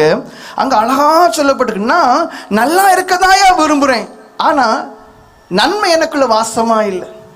நான் விரும்பாத தீமையை செய்கிறேன். காரணம் என்ன தெரியுமா? எனக்குள்ள பாவம் இருக்கு. காரணம் என்ன? என் இருதயம் விடுதலை பெறல. காரணம் என்ன? என் சரீரம் பாவத்திலிருந்து விடுதலை பெறல. வாசிங்க. அது எப்படியெனில் என்னிடத்தில், அதாவது என் மாம்சத்தில் நன்மை வாசமா இருக்கிறதில்லை என்று நான் அறிந்திருக்கிறேன். இங்க பவுல் அப்போஸ்தலர் ரட்சிக்கப்படுவதற்கு முன்பாக அவருக்கு தன்னை குறித்த உணர்வு இருக்கு. அதான் சந்திக்கப்படும் போது முதல்ல கேட்ட கேள்வி, ஆண்டவரே நான் என்ன செய்ய நீ சித்தமா இருக்கிறீர் என்று கேள்வி கேட்டார். இப்போ அந்த தேவன் உங்களை பார்த்து கேட்கிற ஒன்னே ஒண்ணுதான், என் மனுஷி நீ முதல்ல ஒன்னு அறிஞ்சிக்க, நீ நிர்பந்தமான மனுஷி. நீ நகை வச்சுக்க, போகும்போது கார்ல போய்க்க, பங்களாவில் படுத்து தூங்கிக்க. ஐயோ பாவம் நீ தேவனுடைய பார்வையில். ஒரு இடத்துல என்ன இல்ல, நன்மை வாசமா இல்ல, ஒரு இடத்துல பரிசுத்தம் இல்ல. அதான் அவர் கேட்கிறார், ஆண்டவரே நான் என்ன செய்ய சித்தமா இருக்கிறீர் என்று. உங்களை பற்றிய சரியான உணர்வு உங்களுக்கு தேவை. நீங்க தேவனிடத்தை கேட்க, ஆண்டவரே என்னை குறித்த உம்முடைய சித்தம் என்ன? அவர் சொல்வார், முதல்ல பாவத்தை விடு, மனம் திரும்பு, ரட்சிக்கப்படு என்று சொல்வார். வாசிங்க. அது எப்படியெனில் என்னிடத்தில், அதாவது என் மாம்சத்தில் நன்மை வாசமா இருக்கிறது என்று நான் அறிந்திருக்கிறேன். நன்மை செய்ய வேண்டும் என்கிற விருப்பம் என்னிடத்தில் இருக்கிறது. எல்லாருக்குள்ளயும் நீங்க கொஞ்சம் யோசித்து பாருங்கய்யா. எல்லாருக்குள்ளயும் நல்ல புருஷனா இருக்கணும், நல்ல தகப்பனா இருக்கணும், நல்ல மனைவியா இருக்கணும், நல்ல தாயா இருக்கணும், நல்ல முதிர் வயது உள்ள எக்ஸாம்பிளரியான ஒரு பெற்றோரா இருக்கணும்னு சொல்லி எல்லாருக்குமே எண்ணங்கள் இருக்கும், எல்லாருக்கும் இருக்கும். ஆனா முடியல. என் மாம்சத்தில் நன்மை வாசமா இருக்கிறதில்லை என்று நான் அறிந்திருக்கிறேன். நன்மை செய்ய வேண்டும் என்கிற விருப்பம் என்னிடத்தில் இருக்கிறது, நன்மை செய்வதோ என்னிடத்தில் இல்லை. அதான் முக்கியம். நிர்பந்தமான மனுஷன் நீங்க, நிர்பந்தமான மனுஷன் நீங்க. ஏன்? நன்மை செய்யக்கூடிய அந்த பலன் உங்களிடத்துல இல்லை. உங்களை கோபப்பட கூட நினைக்கிறீங்க, கோபப்படுறீங்க, தேவையில்லாத கோபம். There are two angers, right anger and the other one is wrong. புரிஞ்சுக்கிடுங்க. தேவையில்லாத கோபம், காரணமே இல்லாம அடிக்கிறது, காரணமே இல்லாம வாய்க்கு வந்தபடி எல்லாம் பேசுறது, நன்மை வாசமா இல்லை. ஆதலால் நான் விரும்புகிற நன்மையை செய்யாமல் விரும்பாத தீமையை செய்கிறேன். நீங்க ஆதலால் நான் விரும்புகிற நன்மையை செய்யாமல் விரும்பாத தீமையை செய்கிறேன். பாருங்க எவ்வளவு நிர்பந்தமானவர்களா நீங்க இருக்கிறீங்க. அப்ப அந்த ஆண்டு ஒரு வழி சொல்லி தர்றார். இதுதான்டா வழி, இதுல நட. நீங்க என்ன சொல்றீங்க? நான் இப்படிதான் இறங்கி போவேன். அங்க லைட்டும் கிடையாது, அங்க மரம் பள்ளம், அங்க விழுந்து சாவுறதுதான். உலகத்துல எல்லாருமே அப்படிதான். ரெண்டு வழி இருக்கு. ஜீவனுக்கு போகக்கூடிய வழி இருக்கு, அது கொஞ்சம் குறுகலா இருக்கும். செல்போன் எல்லாம் கொஞ்சம் விட வேண்டியது இருக்கும், ஆபாசமான தேவையில்லாத காரியம்லாம் விட வேண்டியது இருக்கும். இப்போ என்ன பெரிய பாதையை பார்க்குறீங்க, காலையில் எலும்பெல்லாம் குடிக்கலாம், இன்னும் தோணலாம், கேட்டால் சுதந்திரம், குப்பை, எல்லாம் சாப்பிட்றது சுதந்திரம். தகப்பன் ஆகிட்டா போதும், யாரும் கேட்க முடியாது. நான் சம்பாத்தியமா நான் இப்படி தான் இருப்பேன், குண்டுக்குள்ள கிடக்க வேண்டியிருக்கும். வாசிங்க. அந்தபடி நான் விரும்பாததை நான் செய்தால் நான் அல்ல, எனக்குள்ளே வாசமா இருக்கிற பாவமே அப்படி செய்கிறது. பாருங்க, உங்களை சோதிச்சு பாருங்க, உங்க உறுப்புகளை சோதிச்சு பாருங்க, உங்களை இருதயத்தின் நினைவுகளை சோதிச்சு பாருங்க. நீங்க விருப்பமே இல்லாத காரியங்களை செய்றீங்களா? அது நீங்க இல்ல, உங்களுக்குள்ள வாசமா இருக்கிற பாவம். அப்படின்னு அர்த்தம் என்ன? தேவனுடைய ஆலயமா இருக்க வேண்டிய நீங்க பிசாசுக்கு இடம் கொடுத்துட்டீங்க, துர்க்குணம் உடையவங்களாக மாறிட்டீங்க, செத்த கிரியையுடையவர்களாக மாறிட்டீங்க, நல்ல மனசாட்சியை விற்று போட்டீங்க. அதனால தான் நான் நல்லா இருக்குன்னு நினைச்சாலும் உங்களால முடியல. சந்திப்பு நாளில் ஒரு ஆட்டோ டிரைவர் வந்திருந்தார். அப்போ அந்த மனுஷன் சில காரியங்களுக்காக ஜெபிப்பதற்காக என்று சொன்ன வந்தார். நான் அவருடைய அந்த காரியங்களை கேட்டப்பறம் அவர்கிட்ட பேச ஆரம்பிச்சேன். அப்போ அதில் அவருடைய சாட்சியை சொன்னார். என்ன சொன்னாருன்னா, ஐயா நான் பயங்கர குடிகாரன், ஆட்டோ ஓட்டுறதான் உண்டு, அந்த ஆட்டோ எங்கேயாவது கிடக்கும், மனைவி அடிப்பேன், பிள்ளைங்களை அடிப்பேன், வீட்டுக்கு எதுவுமே கொடுக்க மாட்டேன், குடிக்கும்போது எனக்கு ஒன்றுமே தெரியாது, குடித்த பிறகு காலையில் எப்போவுமே ஒரு வருத்தம் இருக்கும், என் மனைவி என்னை மதிக்காத அளவுக்கு நடக்கிறேனே, என் பிள்ளைகளுக்கு நல்ல ஒரு தகப்பனா இல்லையே, வீட்டில் ஒன்றும் வாங்கி போல ஒரு எண்ணம் இருக்கும். ஆனால் எப்பப்போ எல்லாம் அவர் குடிக்கணும்னு தோணுது உடனே குடிச்சிடுவார். குடிச்சவர் மறுபடியும் பிரச்சனை, குழப்பம், சண்டை. ஒரு நாள் என்ன பண்ணினாரு, வாங்கினார். ஆண்டவரே என்னால் இதை விட முடியலை. இங்கே புரிஞ்சிட வேண்டியது, ஏன்னா அவர் இந்த இடத்துல இருக்கிற ஆவி எங்கேயோ அங்கே விடுதலை உண்டு. தேவனுடைய ஆவி உலகெங்கு இருக்கு. அந்த ஆவியனர் இங்கே இருக்கிறார். இயேசு கிறிஸ்து சொந்த ஊருக்கு போகும்போது தன்னால் அநேகமான கிரியைகள் செய்ய முடியலை என்று வேதம் சொல்லப்பட்டது. காரணம் என்ன? அவர்கள் இயேசுவை தேவனாக பார்க்கவில்லை, மீட்பராக பார்க்கவில்லை, இரட்சகராக பார்க்கவில்லை, தச்சனின் மகனாக, தங்களோடு கூட இருக்கிற யாக்கோபு என்ற சகோதரனாக, தங்களோடு கூட இருக்கிற மரியாதையுடைய மகனாக தான் பார்த்தாங்க. ஜஸ்ட் எ ஹியூமன் பீயிங் அவங்களோட பார்வையில் இருந்துச்சு. விசுவாசம் தேவை.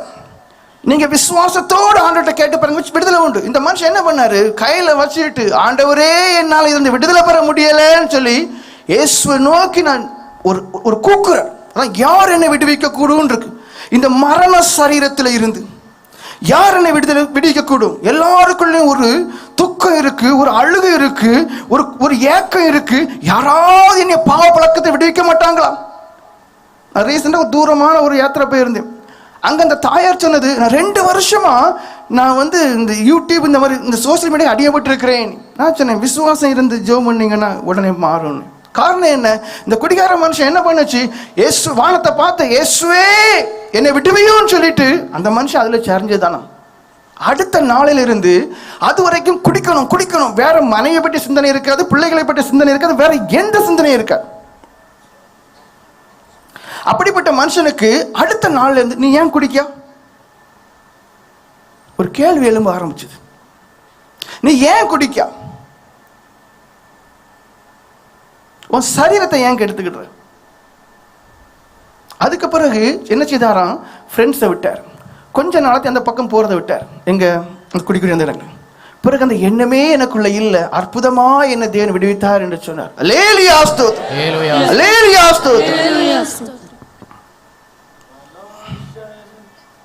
மனுஷனின் சரீரத்தை பாவத்தினென்றோ மனுஷனின் ஆவியை சுயத்தினென்றோ மனுஷனின் சரீரத்தை பாவத்தினென்றோ மனுஷனின் ஆவியை சுயத்தினென்றோ மனுஷனின் ஆத்துமாவை மாறகின்றோ மனுஷரின் ஆத்துமாவை நாரகின்றோ மீட்டு ரட்சிப்பவர் மீட்டு ரட்சிப்பவர் மீட்டு ரட்சிப்பவர் கிறிஸ்து இயேசு மீட்டு ரட்சிப்பவர் மீட்டு ரட்சிப்பவர் மீட்டு ரட்சிப்பவர் கிறிஸ்து இயேசு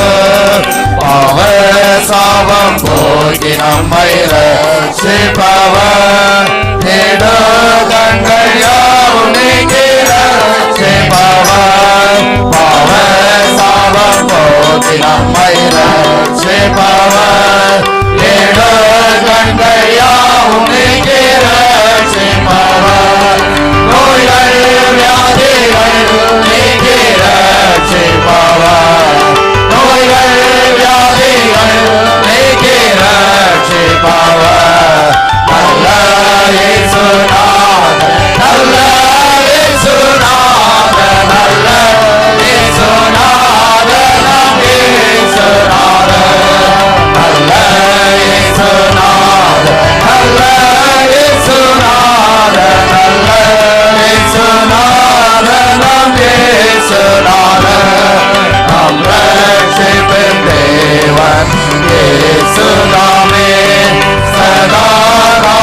அல்லேலூயா ஸ்தோத்திரம், அல்லேலூயா ஸ்தோத்திரம், அல்லேலூயா ஸ்தோத்திரம். அல்லேலூயா ஸ்தோத்திரம். யாவரும் ஆண்டவரை துதிப்போம். ஆண்டவரே உம்மை துதிக்கிறோம், இயேசுவே உம்மை துதிக்கிறோம், பிதாவே உம்மை துதிக்கிறோம். அல்லேலூயா ஸ்தோத்திரம்.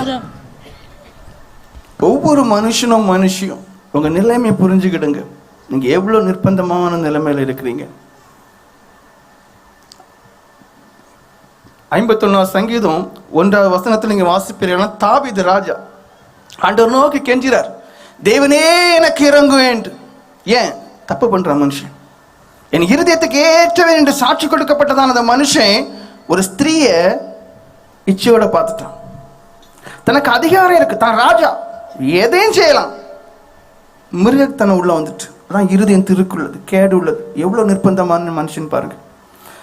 அவ்வளவு உயர்ந்த ஸ்தானத்தில் உள்ள மனுஷன் எவ்வளவோ பெண்களை தனக்கு மனைவியை எடுத்துக்கிடலாம். ஆனா அந்த இருதயம் திருக்குள்ளதான் அந்த நேரம் இருந்ததுனால அடுத்தனுக்கு மனைவி எடுத்தான், புருஷனை கொன்னான், பெரிய பாவத்துக்குள்ளாகி போனான்.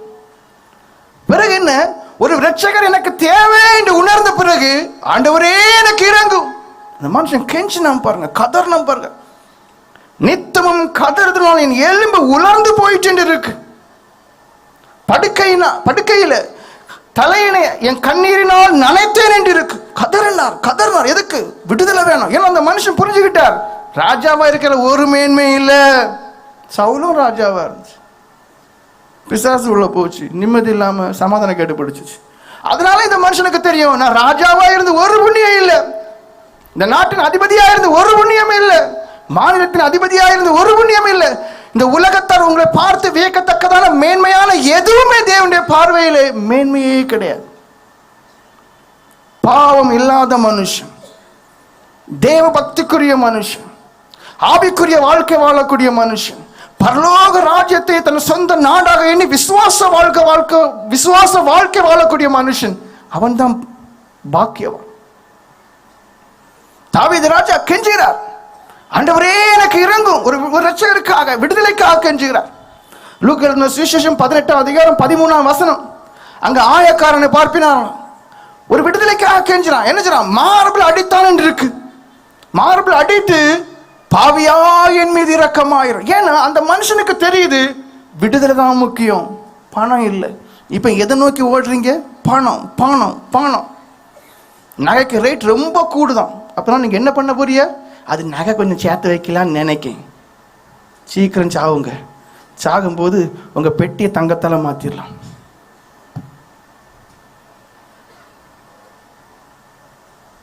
கொஞ்சம் கடினமா இருக்கும். ஏன்னா புத்தி இல்லை, நீங்க சுமக்குறீங்க பெரிய பைபிளை. இப்போ எல்லாம் வெளியில பைபிள் இப்போ இஷ்டம் போல இருக்கிறதுனால ஒரு வீட்டில் 9 பைபிள் இருக்கும். என்கிட்ட ஒரு மனுஷன் வந்த, வெளிநாட்டில் உள்ள மனுஷன். அந்த மனுஷன் இங்கே இருக்கும் ஆளு ஒவ்வொரு வருஷமும் ஒரு 2 சபைக்கு என்ன வரோம் பைபிள் கொடுப்பார்.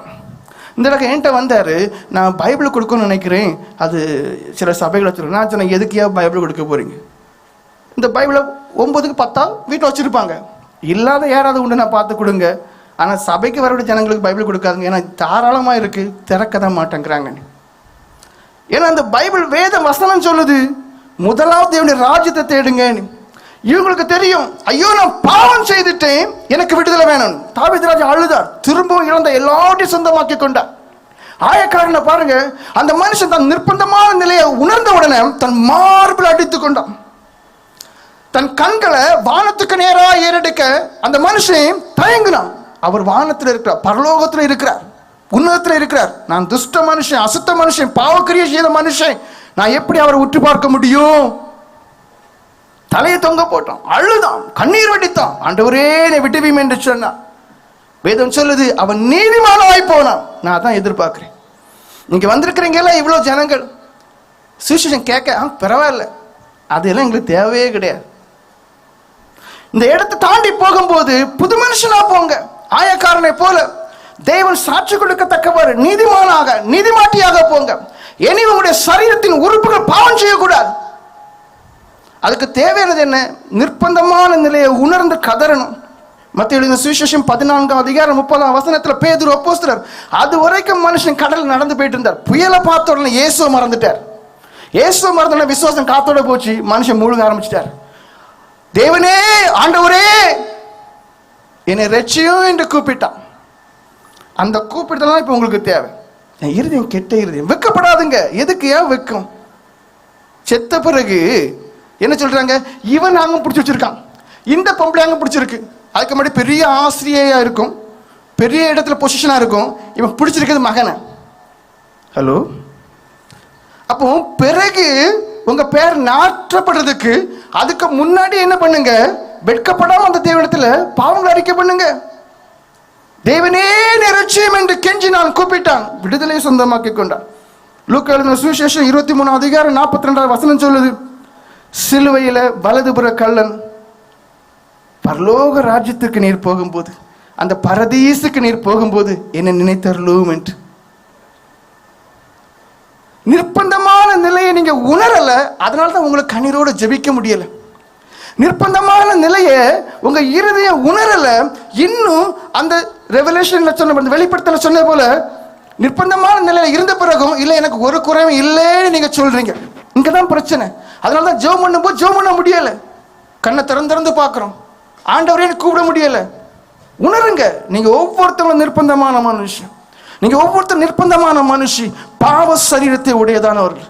அதை புரிந்து கொள்வீர்களே, ஆனால் ஆண்டவரேன்னு சொல்லி கூப்பிடும்போது விடுதலை நிச்சயம். ஒரு கிராமத்துல திடீரென்று பெரிய சத்தம் ஒரு வீட்டுல இருந்து வருது, திருடன் திருடன் பிடிங்க. பக்கத்து வீடுகள் எல்லாம் உடனே என்ன செய்தார்கள், எங்க சத்தம் கேட்கிறாங்க, அங்க ஓடுனான். எல்லாரும் அந்த பக்கம் ஓடுறாங்க, அவரும் விரட்டுறாங்க. கடைசி பார்த்தா எல்லாரும் சேர்ந்த நேரம் திருடனை பிடிச்சிட்டாங்க. பிடிச்ச பிறகு தெரிஞ்சிச்சு, இவன் தான் எங்க வீட்டுல மண்ணெண்ணெய் கலவாண்டு போனவன், இவன் தான் எங்க வீட்டுல நகையை கலவாண்டு போனவன், இவன் தான் எங்க வீட்டுல கோழியை கலவாண்டு போனவன், இவன் தான் எங்க வீட்டுல ஆடை கலவாண்டு போனவன், இவன் தான் எங்க வீட்டுல சைக்கிளை கலவாண்டு போனவன், இவன் தான் எங்க வீட்டுல நகையும் பணத்தையும் கலவாண்டு போனவன், இவன் தான் சொல்லி வரவும் போறவங்க எல்லாம் அடியை கொடுத்தான், இடி கொடுத்தாங்க. ஒரு வயசானவர் சொன்னாரு, நம்ம பக்கம் என்ன, நீங்க உங்க கையில சட்டத்தை எடுத்துக்கிட்டாதுங்க, நமக்கு அந்த கிராமத்தில் உள்ள நியாயாதிபதிகிட்ட போவோம் அப்படின்னாரு. சரி, கிழவன் இப்போ பார்த்து வந்துட்டான். ஒரு அரை மணி நேரம் கழிச்சு வந்தா இன்னும் அவனை புரோட்டா மாதிரி இப்படி சப்பி நுமுத்து நூறு, அது இப்போ ஒரு புரோட்டா இருக்கேன், நூறு புரோட்டா இருக்கும். இப்படிலாம் நீங்கள் பண்ண வேண்டிய தேவையில்லை, அதே நூல் மாதிரி இருக்கும். நாங்கள் அரை மணிக்கு மட்டும் இவன் பிந்தி கிடச்சோம்னா இவன் என்ன பண்ணிடலாம், அந்த புரோட்டா குருமா மாதிரி பண்ணிடலாம். நீ கிழவன் வந்துட்டான், சரின்னு சொல்லிட்டு என்ன செய்றாங்க, கொண்டு போகிறாங்க நியாயாதிபதிட்ட போகும்போது இந்த திருடனுக்கு நல்ல அடியம் கிடச்சி. அவனுக்கு, அதாவது திருடன் எங்கே நிற்கான், மக்கள் எல்லாம் எங்கே நிற்கிறாங்க, நியாயாதிபதி இங்கே இருக்கிறார். அவனுக்கு நல்லா புரிஞ்சு போச்சு, நம்ம காரியம் இனி முடிஞ்சு. அங்கே பெரிய சத்தமாக பலதும் பேசிட்டே இருக்கிறாங்க. இவனுக்கு எனக்கு இன்னும் அடி கிடைக்க போது, இன்னும் தண்டனை கிடைக்க போது, என் வாழ்க்கையே முடிஞ்சுங்கிறதான ஒரு எண்ணத்தில் அங்கே என்ன பேசுகிறாங்கன்னே அவன் காதில் நுழையலை. அவன் அங்கே பார்க்கவும் விரும்பலை. தலையை தொங்க போட்டு அப்படியே செத்த ஒரு கல் மாதிரி அப்படியே இருக்கான். 1 மணிக்கூர் கழியுது, 2 மணிக்கூர் கழியுது, எவ்வளோ நேரம் கழிஞ்சுனே தெரியாது.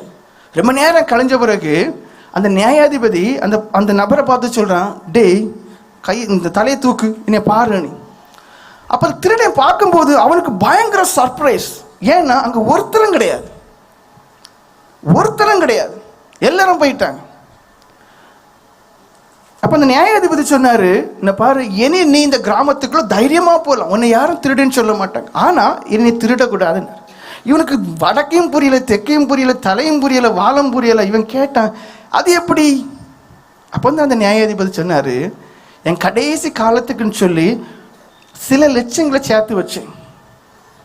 இவங்க என்ன தெரியுமா சொன்னாங்க, இவன் கோழி கலவண்டான் 2000 ரூபான்னாங்க, நான் அதுலேருந்து எடுத்து கொடுத்தேன். சைக்கிளை கலவண்டா 5000 ரூபான்னாங்க, அதுலேருந்து எடுத்து கொடுத்தேன். நகையை கலவண்டான்னு சொன்னாங்க, எவ்வளோன்னு கேட்டேன், 1 லட்ச ரூபான்னாங்க, அதை கொடுத்தேன். பணத்தை கலவண்டாங்க, எவ்வளோன்னு கேட்டேன், 50,000, அதை கொடுத்தேன். அரிசியை கலவண்டாங்க, எவ்வளோன்னு கேட்டேன், அது 25 கிலோ அரிசியா, அதுக்கு ஒரு அமௌண்ட்டை கேட்டேன், கொடுத்தேன். இப்படி அவங்க எல்லாமே சொல்ல நான் பேரமே பேசலை, நான் குறைக்கவே இல்லை. என்கிட்ட இந்த எல்லாத்தையும் கொடுத்துட்டேன், இப்போ என்கிட்ட எதுவுமே இல்லை, ஆனால் நீ மாத்திரம் என்கிட்ட இருக்கா, நீ ஒன்று செய்வியா, இனி திருடக்கூடாதுன்னாரு. இதுதான் தேவனுடைய அன்பு, இதுதான் தேவனுடைய அன்பு. நீங்க ஒவ்வொருத்தங்களும் நிர்பந்தமான மனுஷன் பாருங்க. அவர் இதோட என் பிரசங்கத்தை முடிச்சுட்டு போக எனக்கு அனுமதி தரல. உங்களை நீங்க உணரணும், ஒரு இரட்சகர் இருக்கார், அவரை நோக்கி பார்க்கணும் பாருங்க. பெருமைக்கு சொல்லலை, எல்லா தாழ்மையோட சொல்கிறேன். என் ஜெபத்தில் எப்போவுமே என்னை அறியாமலே என் தேவன் எனக்கு ஒரு காட்சி தந்துடுவார். அப்படி சிலுவையின் காட்சிகளை மனக்கண்களே தந்துடுவார். மனக்கண்கள், வேற விசேஷமான காட்சி ஒன்றும் கிடையாது, மனக்கண்கள். அதுலேயும் குறிப்பாக அந்த பாதங்கள் அறையப்பட்டதான அது இருக்கும். நான் ரொம்ப சோர்ந்துட்டோம்னா என்ன பண்ணுவோம்னா, பொதுவாகவே நமக்கு ஒரு இமேஜ் தெரியும், சிலுவையில் தொங்குற இமேஜ். அப்போ எப்படி இந்த கால் எப்படி இருக்கும், இந்த முட்டை இப்படி வந்து தொடை இப்படி இருக்கும். நான் அதில் கற்பனை பண்ணி அந்த முட்டுக்கு மேலே என் தலையை வைக்கிற மாதிரி வச்சுருப்பேன். இன்னும் ஒரு காரியம் எனக்கு அடிக்கடி என் மனக்கண்களை ஆண்டு பிச்சையாக தருது. இந்த கரங்கள் இப்படி இருக்கும்போது இந்த சைடில் ரத்தம் அப்படி வடிகிறது மாதிரி உள்ள காரியம், அது என்னை எப்பவுமே நெருக்கி ஏவும். இந்த உலகம்லாம் ஒன்றும் கிடையாது, அவருக்கு அடிமையாக இருக்க தான் பாக்கியம், அவருக்கு அடிமையாக இருக்க தான் பாக்கியம், அதோட பாக்கியம் வேற ஒன்றும் இல்லை. மத்திய சுவிசேஷம் 1:21 வாசிங்க. அவள் ஒரு குமாரனை பெறுவாள், அவருக்கு இயேசு என்று பெயரிடுவாயாக, ஏனெனில் அவர் தமது ஜனங்களின் பாவங்களை நீக்கி அவர்களை ரட்சிப்பார் என்றா. பாருங்கள், இயேசு என்று பெயரிடுவாயாக. அதுக்கு அர்த்தம் என்னையா? அவர் தமது ஜனங்களின் பாவங்களை நீக்கி அவர்களை ரட்சிப்பார். எதுக்காக அழைச்சிருக்கோம் தெரியுமா? குறை சொல்றதுக்கு இல்லை. குறை சொல்லிட்டு ஒருத்தர் இருக்காரியா, உங்க எல்லார காட்டிலும் பாவினா, உங்க எல்லார காட்டிலும் அநேக பாவங்களை செய்தவன், ஆனா ரத்தத்தால் கழுவுனார், விடுவித்தார். எல்லாத்துக்கும் மேல தைரியமா ஒரு காரணம் சொல்லுவேன், சிந்தையை மன்னிச்சு விடுவித்தார். அதான் நான் சொல்லுவேன், சாட்சியா சொல்லுவேன். ஏன்னா படுக்கும்போது எத்தனை பேர் சொல்றேன், கெட்ட கனவோட எழும்புறோம், தீ எண்ணங்களோட எழும்புறோம். முள்ளா, அந்த முள்ளு அது என்ன செய்யுது? சிந்தனையை கழுவுது. விசுவாசிக்கிறீங்களா? விசுவாசிச்ச தேவனுடைய மகிமையை காண்பீங்க. எந்த ஒரு மனுஷனையும் கழுவி சுத்திகரிப்பதற்காக அடிக்கிறதுக்கு ஒப்பு கொடுத்தார். முதல்ல சொன்ன வசனம் என்ன? ரோமர் 7:24, யார் என்னை விடுவிக்க கூடும் என்று. அதே வசன, அதே அதிகாரத்தில் அடுத்த வசனம் சொல்லுது, அந்த பவுல் அப்போஸ்தலர் விளக்கத்தை தருகிறார், இயேசு கிறிஸ்து என்று சொல்கிறார். 24:25 வாசிங்க. ரோமர் 7:24-25. நிர்பந்தமான மனுஷனா இந்த மரண சரீரத்திலிருந்து யார் என்னை விடுதலை ஆக்குவார்? பாருங்க, உங்க நிலைமை இப்படி இருக்கு. அதோட அவருடைய நிருபத்தை முடிக்கல பாருங்க. என்னுடைய சுவிசேஷம் அதோட முடிஞ்சு போனா அது பிரயோஜனம் இல்லாது, குறை சொல்லக்கூடிய ஒரு சுவிசேஷம். அதுக்கு நான் அழைக்கப்படலை. மனம் திரும்பினவர்களாய் போக வேண்டும், ரட்சிக்கப்பட்டவர்களாய் போக வேண்டும், மெய் சமாதானத்தோட போக வேண்டும். உலகம் கொடுக்க கூடாதான சமாதானம். உன்னை யாரை என்னன்னு சொல்லிட்டு போட்டு, உனக்கு தெரியணும் நான் பாவம் இல்லாதவன், உனக்கு தெரியணும் எனக்கு குற்றம் இல்லாதவன். அதான் வாழ்க்கை, அதான் சாட்சியான வாழ்க்கை. அடுத்த வசனம் வாசிங்க. நம்முடைய கர்த்தராகிய இயேசு கிறிஸ்து மூலமாய் தேவனை ஸ்தோத்திரிக்கிறேன். பாருங்க என்ன சொல்றாரு, இயேசு கிறிஸ்துவின் மூலமாக ஸ்தோத்திரிக்கிறேன், முழு இருதயத்தோடு, முழு ஆத்துமோடு, முழு பலத்தோடு ஸ்தோத்திரிக்கிறேன். காரணம் என்ன? என் இருதயம் விடுவிக்கப்பட்டது, என்னுடைய பாவ பலன் விடுவிக்கப்பட்டது, என்னுடைய பாவ சரீரம் விடுவிக்கப்பட்டது, என்னுடைய ஆவி சுயத்திலிருந்து விடுவிக்கப்பட்டது, என்னுடைய சிந்தனை பாவத்திலிருந்து விடுவிக்கப்பட்டது. அதனால தேவனை ஸ்தோத்திரிக்கிறேன். யார் அந்த தேவன்? தெளிவா சொல்கிறார், கர்த்தராகிய இயேசு கிறிஸ்து. யார்? யார்? வேற நாமம் கிடையாது. தைரியமா சொல்லு, அதுக்காக மறிக்கவும் துணிஞ்சவங்க. வேற ஒரு நாமமும் கிடையாது. அநேக நாமங்களை சொல்லலாம், கிடையவே கிடையாது. இயேசு கிறிஸ்து என்ற ஒரே நாமம், எல்லா மனுஷனுக்காக ஜீவனை கொடுத்த ஒரே நாமம் இயேசு கிறிஸ்து. நீ விசுவாசித்தால் மாத்திரம் உனக்கு நன்மை, இல்லைன்னா இல்லை. யோவான் சுவிசேஷம் 8:36 வசனம் வாசிங்க. அங்க என்ன சொல்லப்பட்டிருக்கு? இயேசு கிறிஸ்து விடுவிக்கக்கூடியவர். வாசிங்க. ஆகையால் குமாரன் உங்களை விடுதலையாக்கினால் மெய்யாகவே விடுதலையாவீர்கள். பாருங்க, அந்த குமாரன் உங்களுக்காக சிலுவையிலே அறைந்தார். அவர் ஒருவரால் மாத்திரம் தான் விடுதலை உண்டு. வேற சொல்லுவாங்க, fake lie, you can't trust them. நம்ப முடியாது. மெய்யான தேவன் இயேசு கிறிஸ்து ஒருவரே. குமாரன் உங்களை விடுதலையாக்கினார். அப்படி அர்த்தம் என்ன? நீங்கள் விடுதலையாக்கப்பட வேண்டும் என்பதற்காகவே நொறுக்க ஒப்பு கொடுத்தார். விடுவிக்காமல் இருப்பாரோ? உங்களை கழுவி சுத்திகரிக்க வேண்டும் என்பதற்காகவே கடைசி சுற்றத்தையும் தனக்கென்று வைக்காமல் சிந்தினார். கழுவாமல் இருப்பாரோ? விசுவாசம் வேணும். அவர் அழகா சொன்னார், மனுஷகுமாரன் வரும்போது விசுவாசத்தை காண்பாரோ. இப்ப ஒரு சந்ததி இருக்கு, விசுவாசமே இல்லாத சந்ததி. எதை கேட்டாலும் விசுவாசம் கிடையாது, எத்தனை தடவை கேட்டாலும் விசுவாசம் கிடையாது. தேவனை தவிர, தெய்வீகத்தை தவிர, தேவனிடத்திலிருந்து வரக்கூடியதான நன்மைகளை தவிர வேற எல்லா பரிகாரத்தையும் தேடும்.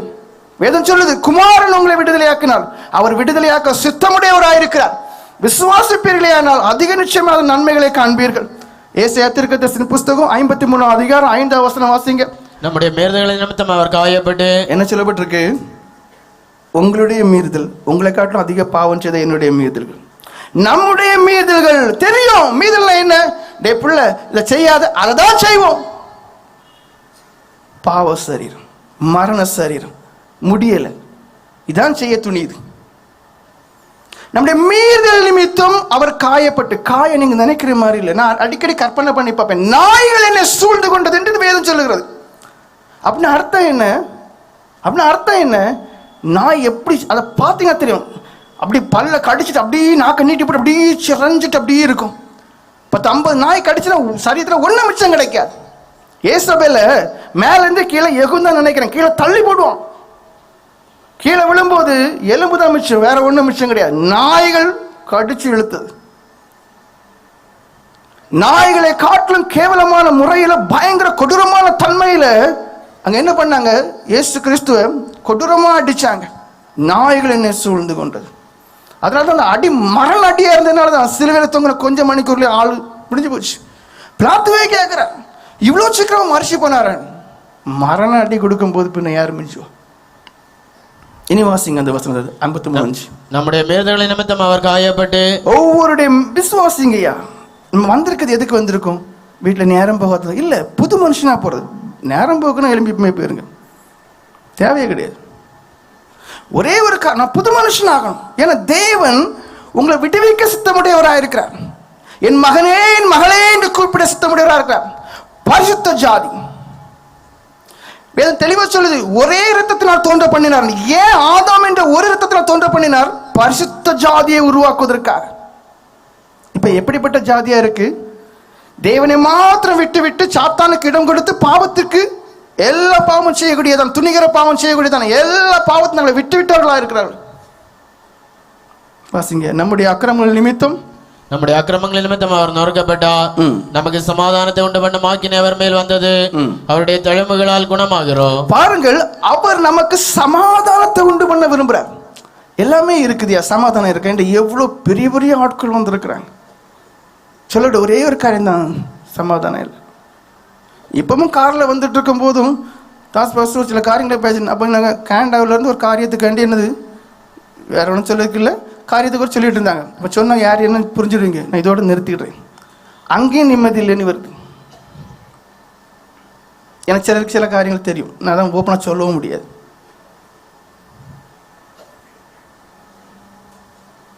மனுஷனுக்கு என்ன இல்லை? சமாதானம் கிடையாது. மனுஷன் என்ன கிடையாது? சமாதானம் கிடையாது. மெய் சமாதானத்தை கொடுக்கறதுக்கு தேவன் என்ன செய்தாரு? மெய் சமாதானம், மெய் சமாதானத்தை கொடுக்கறதுக்கு தான் சிலுவையில தொங்கினார். மெய் சமாதானம் உலகம் கொடுக்கக்கூடிய ஒரு சமாதானம் கிடையாது. மெய் சமாதானம், என்னதான் சோதனை நெருக்கம் வந்தாலும் உள்ள ஒரு சந்தோஷம் இருக்கும், அவருக்குள்ள களி கூறக்கூடியதான ஒரு பாக்கியம் இருக்கும். அதை நம்ம இந்த உலகத்தில் அனுபவிச்சு பரலோக வாசிகளா இந்த உலகத்தில் ஜீவிக்காக தான் அவர் நினைச்சார் இவ்வளவு அடிகளையும் பட்டார். ஒரு நாட்டிலே ஒரு ராஜா இருந்தார், அவருக்கு அநேக மந்திரிகள் இருந்தார். ஒரு மந்திரியை ஒரு பர்டிகுலர் ஒரு காரியத்துக்காக பாலஸ்தீனத்துக்கு அனுப்பினார்.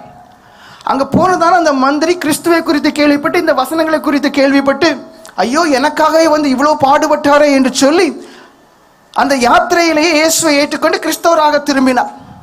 திரும்பின பிறகு தன் போன காரியங்கள் எல்லாவற்றையும் முடித்தேன் என்றும், அதோடு கூட நான் கிறிஸ்தவனாக மாறினேன் என்று இயேசு கிறிஸ்துவை குறித்தும் இந்த வசனத்தின் காரியங்களை குறித்தும் அந்த ராஜாவுக்கு எடுத்துரைத்தார். அப்போ ராஜா கேட்டார், இதோ பார், நான் ஒரு ராஜா, நான் கட்டளையிடும் போது எனக்கு கீழே உள்ள எல்லாராலும் எல்லா காரியங்களும் செய்ய முடியும். அப்படி இருக்க ஒரு தேவன் எதற்கு மனுஷனாக பிறக்க வேண்டும்? தேவன் எதற்கு தன் உருவாக்குற மனுஷர் கையினாலே அடிக்கப்பட வேண்டும்? இதெல்லாம் தேவையா? சொன்னாலே காரியம் நடக்குமே என்று கேள்வி கேட்டார். மந்திரி சொன்னார், மதிப்புக்குரிய ராஜாவே, 2 நாட்கள் மட்டும் எனக்கு விடுமுறை தரும்படி கேட்டுக்கொள்கிறேன் சொல்லிவிட்டு சமூகத்தை விட்டு போய்விட்டார். அந்த நாட்டிலே மிக சிறந்த ஒரு சிற்பியை பார்த்தார். சொன்னார், ராஜாவுக்கு 1 வயது குழந்தை உண்டு. அந்த குழந்தையை போல தத்ரூபமாக நீ மரத்தினாலே ஒரு குழந்தையை சிற்பத்தை செய்ய வேண்டும் என்று சொன்னார்.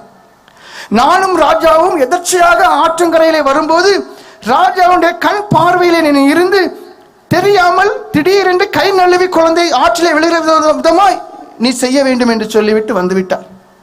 2 நாட்கள் கழிந்தது. ராஜா, மந்திரி, காவல்காரர் எல்லாருமே படகிலே பிரயாணம் பண்ணி கொண்டிருக்கிறார்கள். ராஜாவின் பார்வைக்கு அருகாமையில் இருக்கிற விதத்திலே அந்த சிற்பி என்ன பண்ணனான், அந்த கையில் இருக்கக்கூடிய குழந்தையை அப்படியே நழுவ விட்டான், தண்ணியிலே குதித்து. இவர் பார்த்தார், ஐயோ என் பிள்ளை, என்ன ஐயோ என் பிள்ளை என்று சொல்லிவிட்டு யாரையுமே பார்க்காமல் தண்ணியிலே குதித்து வேகமாய் நீந்தினார். நீந்தின ராஜாவை தடுத்து நிறுத்தினான் மந்திரி. மந்திரியே, நானும் உங்க கூட இருக்கிறேன், காவல்காரர்களும் உங்களோடு கூட இருக்கிறார்கள், கட்டளையிட்டு இருந்தால் நாங்களே போய் தூக்கி இருப்போமே என்று. டே மடையாது, ஏன் பிள்ளடா.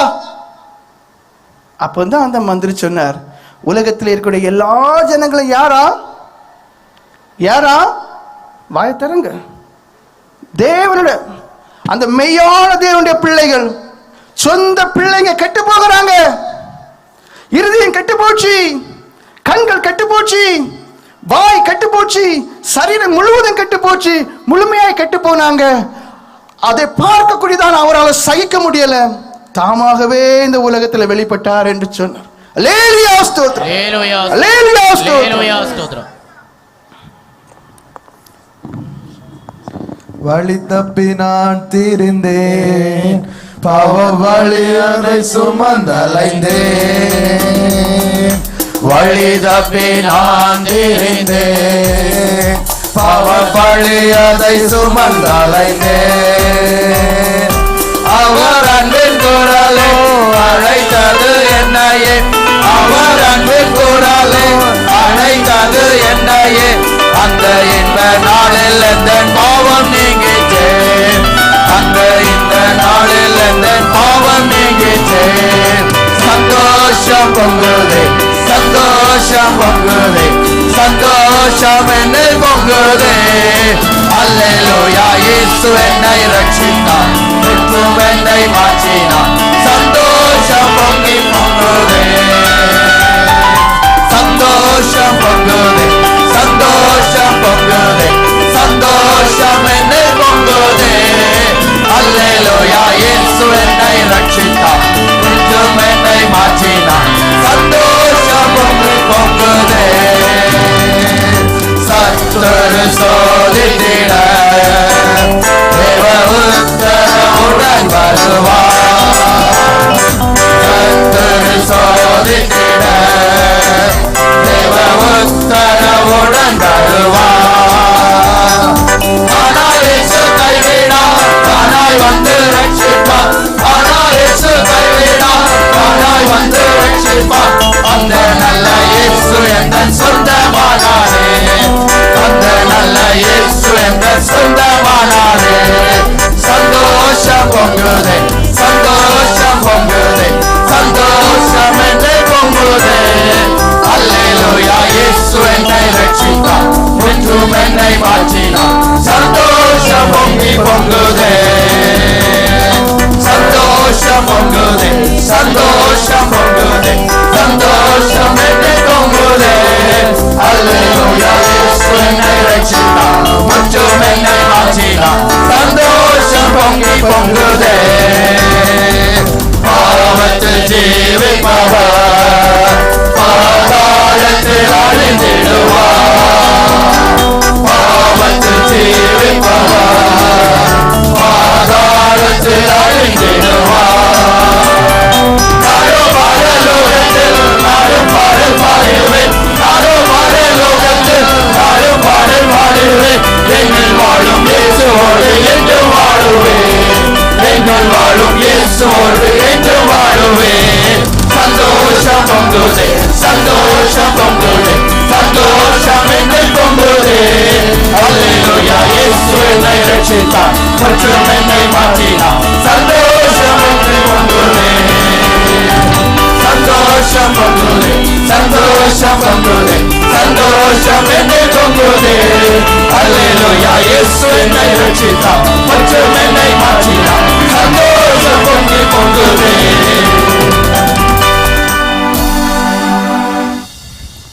அல்லேலூயா ஸ்தோத்திரம், அல்லேலூயா ஸ்தோத்திரம், அல்லேலூயா ஸ்தோத்திரம். அல்லேலூயா ஸ்தோத்திரம். யாவரும் ஆண்டவரை துதிப்போம். ஆண்டவரே உம்மை துதிக்கிறோம், இயேசுவே உம்மை துதிக்கிறோம், பிதாவே உம்மை துதிக்கிறோம். அல்லேலூயா ஸ்தோத்திரம். எரேமியா தீர்க்கதரிசியின் புஸ்தகம் 31 அதிகாரம் 3வது வசனத்தின் இடைப்பாகத்தை வாசிங்கள். அநாதி சிநேகத்தால் உன்னை சிநேகித்தேன் என்று. அநாதி சிநேகத்தால் உன்னை சிநேகித்தேன், ஆதலால் காருண்யத்தால் உன்னை இழுத்துக் கொள்கிறேன்.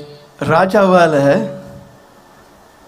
கட்டளை கொடுக்கிறதுக்கு நேரம் இல்லை. ஏன் பிள்ளை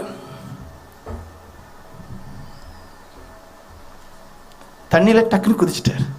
ராஜாங்கிறத மறந்துட்டார். போட்டிருக்க எல்லா வாசத்திலையும் உள்ள முங்கும் போது கீழே வரைக்கும் போயிடலாம், ஏன்னா அந்த துணிகள் கீழ் நோக்கி இழுக்கும். ஆனால் அதெல்லாம் அவர் நினைக்கவே இல்லை. ஏன் பிள்ளை அநாதி சிநேகத்தால் உன்னை சிநேகித்தேன். உங்க ஒவ்வொருத்தங்களும் தேவன் சிநேகிக்கிறார். பாவங்களை மாத்திரம் குறித்து நான் சொல்லியிருப்பேனே, ஆனால் என் பிரசங்கம் நிறைவான பிரசங்கம் கிடையாது. அது நீங்கள் உங்களை அறிந்து கொள்வதற்காக தேவனுடைய அன்பை ருசிங்க. தேவனுடைய அன்பை விட்டு எது என்ன பிரிக்க கூடும் என்று இருக்கு. அதான் உண்மையான கிறிஸ்தவ வாழ்க்கை. எதிர்ப்பு இருக்கும். நீங்க வளர வளர உங்களுக்கு பொறாமையினால எதிர்ப்புகள் வரும். ஆனா ஒண்ணுமே செய்ய முடியாது. ஏன் தெரியுமா? எந்த மனுஷன் நரகத்தின் காட்சியை கண்டானோ, எந்த மனுஷன் இயேசுவின் பாடுகளை காண்கிறானோ, எந்த மனுஷன் ஆத்மா வெளியேறப்பட்டு அறிகிறானோ, கடைசி மூச்சு வரைக்கும் அவன் ஓடிக்கொண்டே இருப்பான். அவனை ஒரு சக்தி ஒன்றும் செய்ய முடியாது. கொல்ல மட்டும் முடியும். That's it. But that's the beginning for Christian life. அநாதி சிநேகத்தால் உன்னை சிநேகித்தேன். ஒவ்வொருவரையும் தேவன் சிநேகிக்கிறார். ஆதலால் காருண்யத்தால் உன்னை இழுத்துக்கொள்ள. அவர் பக்கமா இழுக்க நீங்க எந்த தகுதியுமே கிடையாது. சாக்கடையை யாராவது விரும்புவாங்களா? சாக்கடைகள் நீங்க மாத்திரம், நானும் அப்படிதான் இருந்தேன். பாவ மனுஷர்கள், பிசாசுக்கு தங்களை விட்டு போட்டவர்கள். ஆனா அந்த மனுஷனை இழுக்கிறார், நீ எனக்கு வேணும் என்று. ரோமர்கள் நிருபம் 5:8 வாசிங்க. நாம் பாவிகளாயிருக்கையில் கிறிஸ்து நமக்காக மரித்ததினாலே தேவன் நம்மேல் வைத்த தமது அன்பை விளங்க பண்ணுகிறார். பாருங்க, பாவிகள் அப்படின்னு அர்த்தம் என்ன? வான்னு கூப்பிட்டா நீர் எல்லாம் ஒரு தெய்வமான சொன்னது உண்டு. இங்க எத்தனை பேர் முறுமுறுத்திருப்பீங்க. நீர் எல்லாம் ஒரு இயேசுவா முறுமுறுத்தவங்க எப்படியோ எவ்வளவோ இருப்பீங்க. உங்க வாழ்க்கையில் நீங்க நினைச்ச காரியம் நடக்காத போது அவரை சொல்ல நமக்கு எந்த தகுதியுமே கிடையாது. ஆனா அவர் அது எதுவுமே பெருசா எடுக்கக்கூடிய தேவன் இல்ல. நீ வா, நீ என்னதானே பேசின, என் முகத்தை தானே காரி துப்புனா துப்பிட்டு போ, நீ வாமா வா வா வா. என் அன்பை உணர்ந்துக, என் ஸ்நேகத்தை உணர்ந்துக. அவர் இன்னும் உங்களை அவருடைய காரணத்தை இழுக்கதான் விரும்புகிறார். நாம் பாவிகளா இருக்கையில், ஒவ்வொருத்தங்களும் யார் தான் பாவிகள். நீங்க பாவிகளா இருக்கிற இந்த காலகட்டத்தில் தேவன் சொல்லுகிறார், நீ வா என்று சொல்லுகிறார். அந்த அழைப்புக்கு செவி கொடுப்பீங்களா? ஐயா வந்திருக்கிறீங்களா? எங்கிருந்தெல்லாமோ வந்திருக்கிறீங்க. அந்த அழைப்புக்கு செவி கொடுப்பீங்களா? நாம் பாவிகளா இருக்கையில் கிறிஸ்து நமக்காக மரித்தார் என்று சொல்லப்பட்டு, அதுதான் தேவ அன்பு என்று சொல்லப்பட்டு வெளிப்படுத்தின விசேஷம் 1:6 வாசிங்க. நம்மிடத்தில் அன்பு கூர்ந்து, பாருங்க, நம் மீது அன்பு கூறுகிறார். அன்பு கூர்ந்ததுனாலதான் அவர் ரத்தம் முழுவதையும் சிந்துகிறார். காரணம் என்ன? அந்த சரீரத்தின் எந்த உறுப்பும் கழுவப்படுறதுக்கு ரத்தம் போதுமானதாக இருக்கக்கூடாது. திரும்பவும் சொல்றேன், உங்களுடைய சரீரம் ரத்தத்தினால கழுவப்படுறதுக்கு. ஏன்னா அந்த ரத்தத்தினால ஒரு மனுஷன் நீதிமானாக்க முடியும். இல்லைன்னா நீதிமானாக வாழ முடியாது, பரிசுத்தவானா வாழ முடியாது. அந்த ரத்தம் கொஞ்சம் வரைக்கும் குறைஞ்சிடக்கூடாது. முழுமையா என்னிடத்திலிருந்து போகட்டு, முழுமையா என்னுடைய மகன் மகள் அந்த ரத்தத்தால கழுவப்பட்டு சுத்திகரிக்கப்பட்டு பரிசுத்தமாக்கப்பட்டு என்று அவர் விரும்புகிறார். வாசிங்க. நம்மிடத்தில் அன்பு கூர்ந்து, நம்மிடத்தில் அன்பு கூர்ந்து தமது இரத்தத்தினாலே நம்முடைய பாவங்களார நம்மை கழுவி தம்முடைய பிதாவாகிய தேவனுக்கு முன்பாக நம்மை ராஜாக்களும் ஆசாரியர்களும் ஆக்கின அவருக்கு மகிமையும் வல்லமையும் என்றென்னைக்கு உண்டாயிருப்பதாக. நீங்க ராஜாக்களா? நீங்க ஆசாரியர்களா? நீங்க பரிசுத்தர்களா? கிடையாது. அப்போ இந்த வேத வசனம் உங்களை நிறைவேறலையே. பாவம் செய்கிறவன் பிசாசுனா உண்டாயிருக்கிறான். வேதம் சொல்லுது. நீ கிறிஸ்தவன் சொல்லலாம், ஆராதனைக்கு போகலாம், பணங்களை கொடுக்கலாம், எதையும் கட்டிட்டு போங்க, என்னவும் பண்ணிட்டு போங்க. தேவன் சொல்கிறார், நீ நிர்பந்தமான மனுஷன், நீ பிசாசுக்கு இடம் கொடுத்தவன், நீ பிசாசு உடையவன், நீ பாவி என்று சொல்லுகிறார். நீ பாவி என்று சொல்லுகிறார். அப்ப செய்ய வேண்டியது என்ன? வேத வசனத்தை விசுவாசிங்க. அவர் உங்களை இன்னும் சிநேகிக்கிறார். தெளிவாய் சொல்லுகிறேன், அவர் உங்களை இன்னும் சிநேகிக்கிறார். அவர் இன்னும் சிநேகிக்கிறார். செய்ய வேண்டியது என்ன? அவரை நோக்கி பாருங்க. ஏசாயா 45:22 வாசிங்க. பூமியில் எல்லையெங்கும் உள்ளவர்களே, எல்லா ஜனங்களையும் பார்த்து சொல்றார். நீங்க இதுவரைக்கும் நான் சொன்ன அந்த முதல் கட்டத்தை போல, ஐயோ நான் அந்த பாவம் பண்ண இந்த பாவம் பண்ண, சரியா சரி. ஆனா இப்ப என்ன சொல்றாரு? பூமி எங்கும் உள்ளவர்களே என்னை நோக்கி பாருங்கள். இப்ப நீங்க என்ன பண்ணுங்க? வெறும் குற்ற உணர்வுக்கு மட்டும் இடம் கொடுத்து வெறுமையாய் போகாதுங்க. இப்போ பேதுரு அப்போஸ்தலருக்கும் யூதாஸுக்கும் என்னையா வித்தியாசம்? அவங்க ரெண்டு இடத்துக்குள்ளுமே கில்ட் கான்ஷியன்ஸ் இருந்துச்சு, குற்ற மனசாட்சி இருந்துச்சு. ஆனா யூதாஸ் என்ன பண்ண? ஐயோ நான் காட்டி கொடுத்துட்டேனே, தப்பு பண்ணேன், அதோட மனுஷன் நின்றுகிட்டு. பேதுரு அப்போஸ்தலர் என்ன பண்ணாரு? அந்த தேவனிடத்தில் போனார். இப்போ என்னுடைய நோக்கம், ஐயோ நான் பாவி என்று உணர்றது மாத்திரமல்ல, உணர்ந்து நீங்கள் நான் பாவியா இருக்க மாட்டேன்னு தீர்மானம் எடுக்கணும். அடுத்த கட்டம் என்ன செய்யணும்? அந்த தேவனை நோக்கி பார்க்கணும். சிலுவையில உங்களுக்காக தொங்கக்கூடியதால அந்த இயேசு கிறிஸ்துவை நோக்கி பாருங்க. நோக்கி பார்த்துதான் பூமியின் எல்லை எங்கும் உள்ளவர்களே, இங்க வந்திருக்கிற எல்லா ஜனங்களே, இயேசு கிறிஸ்து நோக்கி பாருங்க. அப்பொழுது ரட்சிக்கப்படுவீர்கள். நானே தேவன், வேறொரு இல்லை. நீங்க எந்த ரட்சகரையும் பார்க்க முடியாது, எந்த ரட்சகரையும் பார்க்க முடியாது, யாரும் ரட்சிக்க முடியாது. சொல்லலாம் நான் ரட்சிக்கப்பட்டிருக்கேன், முடியாது. தேவ சமூகத்தில் சாட்சியா சொல்லுவேன், அவனை இன்னைக்கு நாளைக்கு அவனுடைய கெட்ட சிந்தனை மறுபடியும் வீழ்த்தும். அநேக ஜனங்கள் நான் கேட்பேன், அவங்க தன்னோட சிந்தனையை அவங்களால ஃபேஸ் பண்ண முடியாதனால பிஸியா தங்க வாழ்க்கை அமைச்சுக்கிறாங்க. தனியா இருக்க முடியல பாருங்க, அப்படியே சொல்றாங்க. ரட்சகர்ட்ட ஒரு விடுதலை இருக்கு, சமாதானம், சந்தோஷம், ஆறுதல், பரிசுத்த ஜீவியம். நீங்க செய்ய வேண்டியதெல்லாம் அவரை நோக்கி பார்க்கணும். அது எப்படி நோக்கி பார்க்கணும்? பாவத்தை மறைக்க கூடாது. 32வது சங்கீதம் 5வது வசனம் சொல்லுது, உங்கள் பாவங்களை மறைக்க. அநேகர் மறைக்கிறீங்க. எவ்வளவோ காரியங்களை மறைக்கக்கூடியதான புருஷன் உண்டு மனைவி இடத்துல இருந்து, எவ்வளவோ காரியங்களை மறைக்கக்கூடியதான மனைவி உண்டு புருஷனிடத்தில் இருந்து. எவ்வளவோ பேர் உண்டு, எவ்வளவோ பேர் உண்டு, எவ்வளவோ பேர் உண்டு. தேவனிடத்தில் மறைக்கக்கூடியதான ஜனங்கள் நிறைய பேர் உண்டு. தேவன் சொல்லுற, உன் பாவத்தை நீ மறைக்காமல் அறிக்கையிடு. 1 யோவான் 1:9 வசனம் சொல்லுது, உங்க பாவங்களை நீங்க என்ன பண்ணணுமா? அறிக்கை பண்ணணும். அப்ப மறைக்க கூடாது என்று சொன்னேன். எப்படி? நீங்க மறைக்க கூடாது என்று சொன்னேன். அடுத்த கட்டம் என்ன சொல்றேன்? அதை நீங்க அறிக்கை பண்ண என்று சொல்றேன். இவை ரெண்டு நீங்க செய்யும் போது என்ன ஆகுது? சுத்திகரிப்பு உண்டாகுது. இதை எதோடு கூட பண்ண வேண்டும்? 51 சங்கீதம் 17வது வசனம் சொல்லுது, நொறுங்குண்ட இருதயம், நறுங்குண்ட ஆவி. அப்படி அர்த்தம் என்ன? கண்ணீர், கண்ணீர். ஆண்டவரே நான் இப்படிப்பட்ட பாவி, ஆயக்காரனை போல மார்பிள் அடிக்க வேண்டிய தேவையில்லை, உணர்ந்தா போதும். கண்ணீரோடு நான் இவ்வளோ பாவங்களை செய்தேன், ஒவ்வொன்றையும் அறிக்கை பண்ண. எதுக்கு அறிக்கை பண்ண சொல்ற? அவருக்கு தெரியாதா? உங்களுக்கு தெரியணும் நீங்க இதெல்லாம் செய்தீங்க. ஹலோ, நீங்க இளமையில இருந்து இதுவரைக்கும் உள்ள எல்லா பாவங்களும் அவருக்கு தெரியும். அப்ப எதுக்கு அறிக்கை பண்ண சொல்றாரு? மிருகம் போல இவ்வளத்தையும் செய்துட்டு உணர்வில்லாதவனாக இருந்தேன். தாவீது ராஜா பெரிய பாவத்தை செய்தார். மனுஷன் 1 வருஷம் ஹாயாதான் இருந்தாரு. அரசவையில திடீர்னு தீர்க்க தரிசி நிற்கிறாரு. நீ தான் அந்த மனுஷன் சொல்லும் போதுதான் தெரியுது, ஓஹோ, அது வரைக்கும் விபச்சார பாவம் மாதிரி தெரியல, கொலை பாவம் மாதிரி தெரியல. இங்கதான் நீங்களும் இருக்கிறீங்க. எல்லா பாவமும் செய்றீங்க, எல்லா பாவமும் செய்றீங்க, ஆனா உணர்வு மட்டும் இல்லை. இப்ப என்ன சொல்ற? உங்களுக்கு உணர்வு வரணும். ஐயோ நான் இவ்வளோ பாவம் செய்யறேன்னு சொல்லி உங்களை நீங்க அருவருக்கணும். அதுக்கு தான் சொல்றாரு, மறைக்காதையா உன் பாவத்தை, உன் பாவத்தை எல்லாம் அறிக்கை பண்ணியா. அதை எப்படி அறிக்கை பண்ணு? உணர்ந்து அறிக்கை பண்ணு. சரி, இப்படிப்பட்ட பாவி ஆகி போனேன்னு சொல்லி இருதயம் உடைந்து நீங்க என்ன செய்யணும்? அதுல இருந்து விடுதலை பெறதுக்காக ஜெபம் பண்ணணும். ஆனா எனக்கு ரொம்ப பரிதாபம் வேற ஒன்றும் இல்லை, இந்த ஜனங்களுக்கு எவ்வளவுதான் சுவிசேஷம் கொடுத்தாலும் ஒரு சந்தேகத்தோடயே நீங்க வாழ்றீங்க. அது உண்மை. என்ன சந்தேகம்?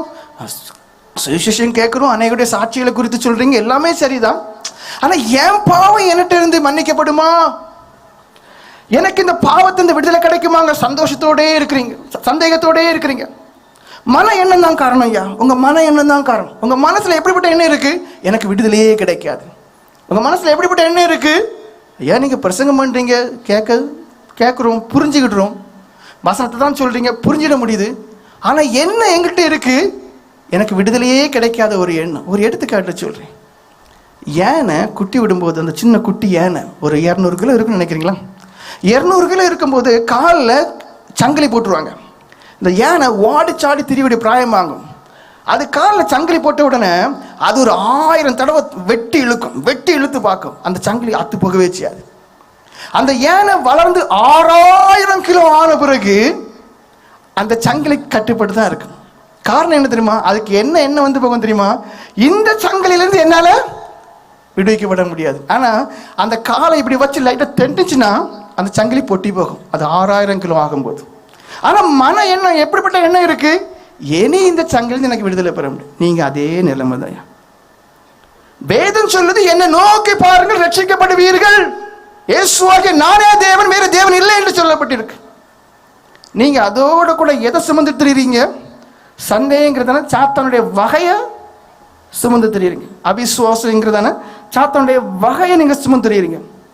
எத்தனையோ குடிகாரர்கள், எத்தனையோ பாவ வாழ்க்கை வாழ்ந்த வெறியர்கள், எத்தனையோ பாவ வாழ்க்கை வாழ்ந்த போதைப் பொருளுக்கு அடிமையானவங்க, எத்தனையோ ஜனங்கள், என் கொலை செய்தவங்க வரைக்கும் இயேசுவின் அன்பை உணர்ந்து விடுதலை நிச்சயம், எந்த பாவிக்கும் விடுதலை நிச்சயங்கிறத உணர்ந்து அவங்க தேவன் நோக்கி அழுது இருக்காங்க. விடுதலையை சொந்தமாக்கி கொண்டு அதுக்கு பிறகு எத்தனையோ பேர் தெரு ஊழியம் பண்ணியிருக்கிறார்கள், மற்ற ஊழியங்கள் பண்ணியிருக்கிறார்கள், சாட்சியா ஜீவித்திருக்கிறார்கள். இப்பொழுதும் அநேகமான ஜனங்கள் இருக்கிறாங்க. எவ்வளவோ ஜனங்கள் இருக்கிறாங்க. தேவன் எதை வாக்கு பண்ணியிருக்காரு தெரியுமா? எசேக்கியேல் 36:26 சொல்லப்பட்டிருக்கு, புது இருதயம். அது வரைக்கும் உங்கள்கிட்ட இருக்கிற இருதயம் எப்படிப்பட்ட இருதயம் இருக்கு? பாவத்தை செய், அதை செய், இதை பாரு, இப்படி பண்ணு, இப்படின்னு தூண்டுதே ஒரு இருதயம். அந்த இருதயம் அப்படியே மாற்றுவேன் என்று சொல்லிட்டார். புது ஆவி. அது வரைக்கும் பாவம் செய்யணும் ஒரு பெலன் இருக்கு. பாவத்தை பார்க்காம இருக்க முடியாது, அந்த இடத்துக்கு போகாம இருக்க முடியாது, செய்யாம இருக்க முடியாது, குடிக்காம இருக்க முடியாது. இந்த பெலன் எல்லாம் போயிடும். அதான் தேவனுடைய வாக்கு தத்துவம். விசுவாசிங்க.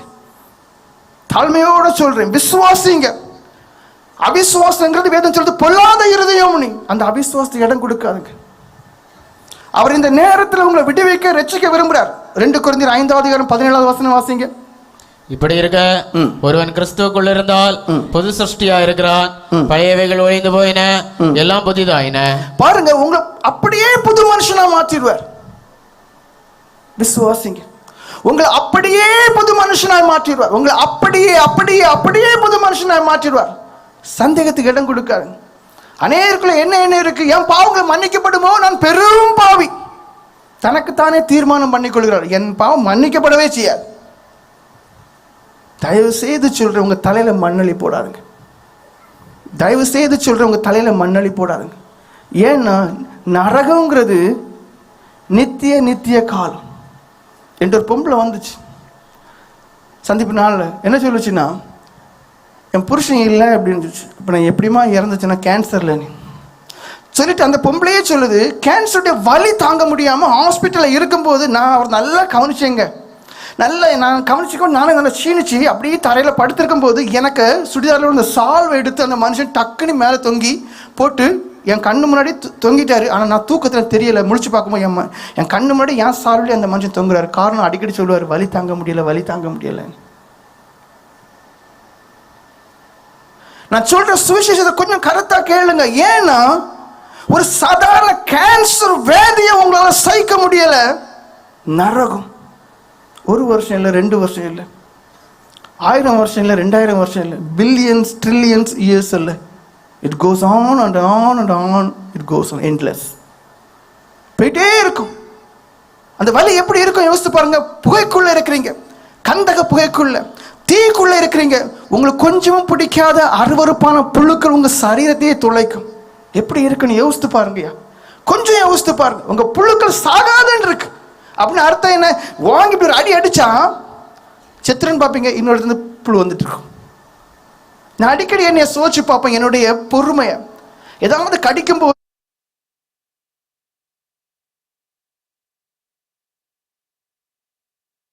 போது எவ்வளவு உறுத்திருக்கிறோம்னு சொல்லி எனக்கு நானே சில தண்டனை பண்ணிச்சுடுவேன்.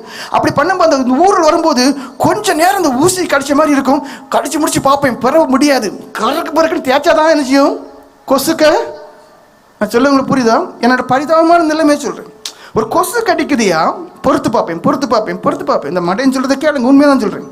பொறுத்து பார்ப்பேன். கொஞ்ச நேரம் கலைஞ்ச உடனே இந்த கையை வச்சு லைட்டாக தடவுனா தான் எப்படி இருக்கும்? கொஞ்சம் ஆசாசம் இருக்கு. அப்போ சிலுவையில் எவ்வளோ பாடு உங்களுக்காண்டி பட்டாரு.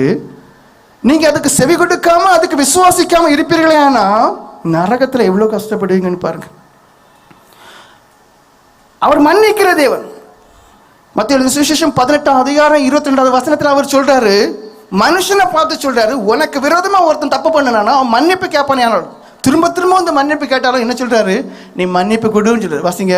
அதற்கு இயேசு 7 தரம் மாத்திரமல்ல 70 தரம் மட்டும் என்று உனக்கு சொல்லுகிறேன். பாருங்க, ஒரு மனுஷனை பார்த்து சொல்றாரு, உன்னை நம்பி உன்னை தேடி ஒரு மனுஷன் நான் செய்ய தப்புதாயான்னு சொல்லி 7-70 அப்படின்னு அர்த்தம். திரும்ப வந்தாலும் நீ மன்னின்னு சொல்ற. அப்படிப்பட்ட தேவன் உங்களை மன்னியாதிருப்பாரோ? கொஞ்சம் யோசிங்க. சிலர்லாம் தனக்கு தானே தீர்மானம் பண்ணிடுறாங்க, நான் பெரிய பாவி, மகா பெரிய பாவி, அகோர பாவி. கேட்க நல்லா தான் இருக்கு. எனக்கு இனி விடுதலே இல்லைன்னு சொல்றாங்க. இல்ல, ஆதியாக 3:9 சொல்லுது, பாவம் செய்து ஒளிந்து கொண்டதான ஆதாமை நோக்கி தேவன் தேடி போற. ஆதாமே நீ எங்க போகிறான்னு கேட்கிற, எங்க இருக்கிறான்னு கேட்கிறார். காரணம் என்ன தெரியுமா? அவன் அப்போதாவது நான் தப்புதான் சொல்லி அறிக்கை பண்ணி ஒரு இறக்கம் கிடைக்கும்னு சொல்லிதான் அவனை தேடி போறார். உங்களுடைய வாழ்க்கையில நீங்களே என்ன அதே ஆதாம் போல ஒளிந்துதான் இருக்கிறீங்க. பாவத்தை ஒளிச்சு வைத்து மனைவிக்கு தெரியாது, புருஷனுக்கு தெரியாது, தாய்க்கு தெரியாது, தகப்பன் தெரியாது, பிள்ளைங்க வச்சிருக்கோங்க. இப்படி எல்லாம் பல விதத்துல ஒளிச்சு வச்சிருக்கீங்களா? உங்களை தேடிதான் வர்றார். உங்க பேரை சொல்லி நீ எங்க இருக்கிறான்னு கேட்கிறார். அந்த அழைப்புக்கு இடம் கொடுத்து பாவங்கள் எல்லாம் அறிக்கை பண்ணி பாருங்க, மன்னிப்பு நிச்சயம். யோனா தீர்க்கதரிசன புஸ்தகம் 3:1-2 நீங்க வாசிப்பீர்களே, ஆனா தேவனை விட்டு இந்த தேவன் வேண்டாம், தேவனுடைய சித்தம் வேண்டாம்னு சொல்லி தேவனை விட்டு தூரமாய் போனதான் அந்த யோனாவை 2ஆம் தரம் அவர் கூப்பிடுறார். நீ வா, நீ தான் எனக்கு வேணும். நான் ரொம்ப மோசமான மனுஷன், எனக்கு ஆத்ம பாரமே கிடையாது, நான் ரொம்ப சுயநலம் பிடிச்சவன். டே போடா, நீ தாண்டா எனக்கு வேணும். தேவனை விட்டு இப்ப நீங்க எப்படி இருக்கிறீங்க? தூரமா இருக்கிறீங்க. தேவனை விட்டு நீங்க இப்ப எப்படி இருக்கிறீங்க? தூரமா இருக்கிறீங்க. அவர் சொல்றாரு, நீ தான் எனக்கு வேணும். அந்த அழைப்பின் சத்தத்துக்கு செவி கொடுங்க. தயவு செய்து சொல்றேன், வெறுமையா வந்துட்டு போகாதுங்க. தாழ்மையோடு கெஞ்சி கேட்கிறேன். ஏன்னா நரகம் மகா பயங்கரம். உங்களுக்கு நீங்களே தீர்மானம் பண்ணிக்கிடாதுங்க, என் பாவங்களை மன்னிக்கப்படாதுங்க. இல்ல, நிச்சயமாக மன்னிக்கக்கூடிய தேவன். லூக்கா சுவிசேஷம் 19:5 ஊரெல்லாம் பாவின்னு சொல்லக்கூடியதான சகைங்கிற மனுஷனை தேவன் தேடி போய் நீ கீழே இறங்கி வா, உன் வீட்டுக்கு வரணுங்கிறார். அப்ப ஊரெல்லாம் உங்களை தூசிக்கத்தக்கவாறு ஒரு பெரும் பாவியா நீங்க இருக்கலாம் ஐயா. ஊரெல்லாம் உங்களை தூசிக்கத்தக்கவாறு ஒரு பெரும் பாவியா நீங்க இருக்கலாம். ஆனா அந்த தேவன் சொல்றாரு, உன் வீட்டில் தான் நான் இன்னைக்கு டிஃபன் சாப்பிட போறேன், டின்னர் சாப்பிட போறேன், லஞ்சு சாப்பிட போறேங்கிறார். அந்த இருதயத்தில் கொஞ்சம் இடத்தை கொடுங்க. யோவான் சுவிசேஷம் 8:11 உலகத்திலே நம்ம சீன்னு சொல்லக்கூடிய மிகப்பெரிய பாவமாகிய விபச்சார பாவத்தில் ஈடுபட்டதான அந்த பெண்ணை தேவன் சொல்றாரு, நான் உன்னை மனுஷனையான்னு சொல்லி மறு ஒரு வாழ்க்கையை கொடுக்கிறார், மறு ஒரு உயிரை கொடுக்கிறார். உங்களுடைய வாழ்க்கையில் நீங்க அவ்வளவு பெரிய பாவம் செய்திருப்பீங்க எனக்கு தெரியாது. ஆனா அவ்வளவு பெரிய பாவம் செய்தாலும் அவர் என்ன சொல்றாரு, நான் உன்னை மன்னிக்க சித்தமா இருக்கிறேன்னு சொல்றாரு. நீங்க அகோரமான பாவியா இருக்கலாம், ஆனா எனக்கு மன்னிப்பு கிடைக்காது என்று மட்டும் நீங்க சிந்திக்காதுங்க. எனக்கு மன்னிப்பே கிடைக்காது என்று மாத்திரம் சிந்திக்காதுங்க. அந்த பொல்லாத எண்ணத்துக்கு இடம் கொடுக்காதுங்க. அவர் மன்னிக்கிற தேவனா இருக்கிறார். லூக்கா சுவிசேஷம் 15:20 அந்த ஊதாரி மகன் தனக்குள்ள எல்லாவற்றையும் விட்டு குடிச்சு வெறிச்சு எல்லாம் தொலைச்ச பிறகு அங்க பாருங்க, அந்த தகப்பனை பாருங்க, எப்ப என் மகன் வருவான்னு சொல்லி அப்படியே காத்து இருக்கு. வாசிங்க அந்த வசனத்தை. எழுந்து புறப்பட்டு தன் தகப்பனிடத்தில் வந்தான். அவன் தூரத்தில் வரும்போது அவனுடைய தகப்பன் அவனை கண்டு மனதுருகி ஓடி அவன் கழுத்தை கட்டி கொண்டு அவனை முத்தம் செய்தான். பாருங்க, தப்பு பண்ணிட்டாரே என்று சொல்லி அந்த தேவன் சீண்டி இல்ல, வந்தவர்கிட்ட பாப்பா அப்படி இல்லை, ஓடி போகிறார். அதான் தேவ ஸ்நேகம், அநாதி ஸ்நேகம். இதுக்கு மேல எனக்கு எக்ஸ்பிளைன் பண்ண தெரியல. அவர் உங்களை சிநேகிக்கிறார், ஆனா பாவத்தை சிநேகிக்கல. வித்தியாசத்தை தெரியணும். பாவத்தை விடுங்க, அவரிடத்துல போங்க, அதிக நிச்சயமாக உங்களை தன்னோடு அழைச்சிக் கொள்வார். நடந்த சம்பவம் என்று நினைக்கிறேன். வாலிபன், தகப்பன் கொஞ்சம் நல்ல மனுஷன், அவன் சரி எல்லாம் ஊதாரத்தை தண்டிச்சதுனால தகப்பன்ட சண்டை போட்டு அவன் போயிட்டான். தென்னிந்தியாவில் சம்பவம் நினைக்கிறேன். சண்டை போட்டு போயிட்டான். இந்த தகப்பன் என்ன பண்ணுவாரானா, கிட்டத்தட்ட 3 வருஷம் ரயில்வே ஸ்டேஷன் இந்த பஸ் ஸ்டாண்டு இங்கே எல்லா இடங்கள்லையும், மகனே நான் உன்னை மன்னிச்சிட்டேன், நீ வா என்னைய பார்க்கன்னு சொல்லி எல்லா இடங்கள்லையும் நோட்டீஸ் விட்டுட்டே இருந்தார். ஒவ்வொரு நாளும் சாயங்கால வேலையில் வீட்டுக்கு வெளியில் ஒரு சேரை போட்டு காத்தே இருப்பார். ஏமா வருவான். 3.5 வருஷம் கழிஞ்ச பிறகு அவன் மெதுவாக எட்டி பார்த்து வந்தானா. இவர் ஓடி போய் கட்டி பிடிச்சி என்ன திரும்ப சொன்னார், நான் உன் மேலே கோவமே படலை, நான் உன்னை ஸ்நேகிக்கிறேன்னு சொன்னான். அவன் தேம்பி அழு.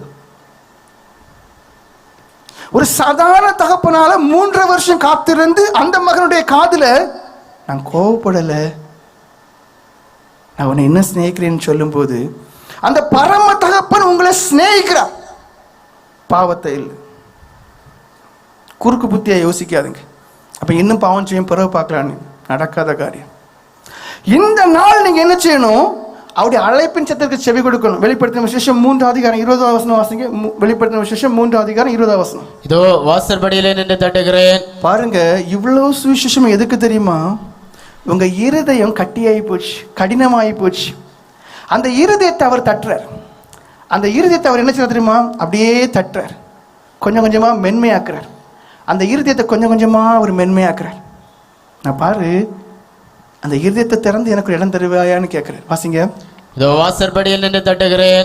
ஒருவன் என் சத்தத்தை கேட்டு கதவை திறந்தால் அவனிடத்தில் நான் பிரவேசித்து அவனோட போஜனம் பண்ணுவேன், அவனும் என்னோட போஜனம் பண்ணுவான். ஒரு காரியத்தை மனசிலாக்கிடுங்க. தேவன் எல்லாருக்குமே ஃப்ரீ வில்ல கொடுத்துருக்காரு, ஒரு சுதந்திரத்தை கொடுத்துருக்காரு. நீங்க தான் முடிவு எடுக்கணும். கதவுக்கு வெளிப்புறத்துல கொண்டி இல்லை, சாவி இல்லை, ஒன்றும் கிடையாது, பூட்டிருக்கு. உள்புறத்துல தான் எல்லாமே இருக்கு. இப்ப அவர் என்ன சொல்றாருன்னா, நீ திறந்தாதான் நான் உள்ள வர முடியும். அவர் சர்வ வல்லமையுள்ள தேவன் தான். ஆனா ஒரு மனுஷனை முழுமையாய் உருவாக்கிட்டு சுதந்திரத்தை கொடுத்துருக்கார். இல்லைன்னா ரோபோட் மாதிரி நீங்க இருப்பீங்க. அவருக்கு ரோபோட்டா இருக்க விருப்பம் கிடையாது. எல்லாமே ப்ரோக்ராம் பண்ணி சிஸ்டமேட்டிக்காட்டு இப்படி செய்யணும்னா அங்க சுதந்திரம் இல்லாம இருக்கும். அதனால தான் அந்த மனுஷனை அவர் நம்மளை அளவுக்கு அதிகமாக சிநேகிச்சதுனால அந்த ஃப்ரீ வில்ல கொடுத்துட்டார். அதை கொடுத்துட்டு சொல்றாரு, நீ இதுல பரிசுத்தமா இருன்னு சொல்றாரு. இப்ப என்ன சொல்றாரு, உன் இருதயத்துக்குள்ள நான் வரணும் கூட, நான் சர்வவல்லமையுள்ள தேவன் தான் ஐயா, ஆனா எனக்கு நான் அந்த இதை உடைக்க விரும்பல. நீ என்ன செய்யணும், அந்த இருதயத்துல கொஞ்சம் போல இடம் எனக்கு தாயா. ஒரு கேள்வி கேட்கட்டா, உங்க இருதயத்துல ஆண்டவருக்கு இடம் கொடுப்பீங்களாயா? கொடுக்கலாமாயா? கொடுங்க. நீங்க செய்ய வேண்டியது ஒரே காரியம், அது மாத்திரம்தான். ஆண்டவரே, இன்னைக்கு என்ன ஒப்பு கொடுக்கிறேன் ஆண்டவரே, இதுவரைக்கும் நான் பல பாவங்கள் செய்தவனா இருக்கலாம், இனி செய்ய மாட்டேன் ஆண்டவரே. தாழ்மையோட கெஞ்சி கேட்கிறேன். அந்த சிலுவையை நோக்கி பாருங்க. எல்லா மனுஷனுக்கு ஆசை இருக்கும் ஐயா, எல்லா மனுஷனுக்கு விருப்பங்கள் இருக்கும் ஐயா. ஆனா சிலுவையை தியானிச்சு பாருங்க, உங்க ஆசையெல்லாம் அடியோட மண்ணோட பூந்து போயிடும். அதான் பவுல் அப்போஸ்தலர் சொல்றார், என் ஆசை இச்சைகளை சிலுவையில் அறைந்தேன் சொல்லிட்டு சொல்றாரு, இனி நான் அல்ல. அதான் நம்ம ஒவ்வொருத்தவங்களுக்கும் எக்ஸாம்பிள் இல்லை. நான் கிறிஸ்து இயேசுவை பின்பற்றுவது போல நீங்கள் என்ன பின்பற்றுங்கள் என்று சொன்னார். நம்ம ஒவ்வொருத்தரும் அப்படிதான் இருக்கணும். சிலுவையை நோக்கி பாருங்க. உங்களுக்கு இருதயத்துல பல யோசனைகள் இருக்கும், பல கனவுகள் இருக்கும். இருந்துட்டு போட்டியா, இந்த ஒரு வசனத்தை கீழ்ப்படிங்க. இதோ நான் தட்டிட்டே இருக்கிறேனே, நான் இத்தனை வருஷம் உனக்கு நான் பொறுமையா இருக்கிறேன். அந்த தகப்பனை பாருங்க, 3 வருஷம் டெய்லி நினைச்சு வரேன்னா ரூபாய் செலவாக்கி, இருக்க சொத்துல கொஞ்சமா வித்து ரூபாய் செலவாக்கி எல்லா இடத்துலையும் போய் அந்த வால் போஸ்ட் வாங்கி ஒட்டி வைப்பாரான். ஒவ்வொரு நாளும் சாயங்காலம்னா வெளியில ஒரு ஷேரை போட்டு காத்துருப்பான். எல்லாரும் சொன்னா, இவன் கிறுக்க, இவன் தலைக்கு சுமையெல்லாம் தகப்பனா இருக்கான், அவன் தானே உன்னை தள்ளிட்டு போனான், அவன் இப்போ எங்கேயாவது குடும்பம் இது நடத்திட்டு நல்லா இருந்திருப்பான், நீ சும்மா இருக்கும். கேட்கல அந்த இருதயம், என்னை தேடி வரும். ஓடி போய் கட்டி பிடிக்கும் போது நாசமா போன்னு சொல்லல, என் மகனை நான் இதுவரைக்கும் உன்ட கோபமே படலடா. நீங்க அதை தான் விசுவாசிங்க. சாத்தான் சொல்லுவான், நீ பெரிய பாவி. சாத்தான் யுதாஸ் சொல்லுவான், நீ பெரிய பாவம் செய்தவன விடுதலை இல்லை, நீ அவன் தூக்கு பிடிச்சான். அட மனுஷன் மாற, அவர் இன்னும் அழைக்கிறார். உன் இருதயத்தை மாத்திரம் நீ எனக்கு திறந்துதான், நீ மனம் திரும்பலுக்கு இடம் கொடு. அப்போஸ்தலர்களுடைய புஸ்தகம் 17:30 வாசிங்க. அங்க என்ன சொல்லப்பட்டிருக்கிறார்? நீங்க மனம் திரும்புதலுக்கு நீங்க அழைக்கப்பட்டிருக்கிறீங்க. அது ஒரு கட்டளை. அறியாமையுள்ள காலங்களை தேவன் காணாதவர் போல இருந்தார். பாருங்க, இது வரைக்கும் நீங்க அறியாமல் இருந்துட்டீங்க. எப்படிப்பட்ட அறியாம இருக்கும்? எனக்கெல்லாம் ஒரு மறுவாழ்வு கிடைக்குமா?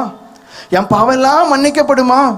நான் இனி பரிசுத்தமான வாழ முடியுமா? நான் தான் பக்கா கஞ்சக்காரனாச்சு, குடிகாரனாச்சு, வெறியனாச்சு, எனக்கா ஒரு நல்ல வாழ்க்கை.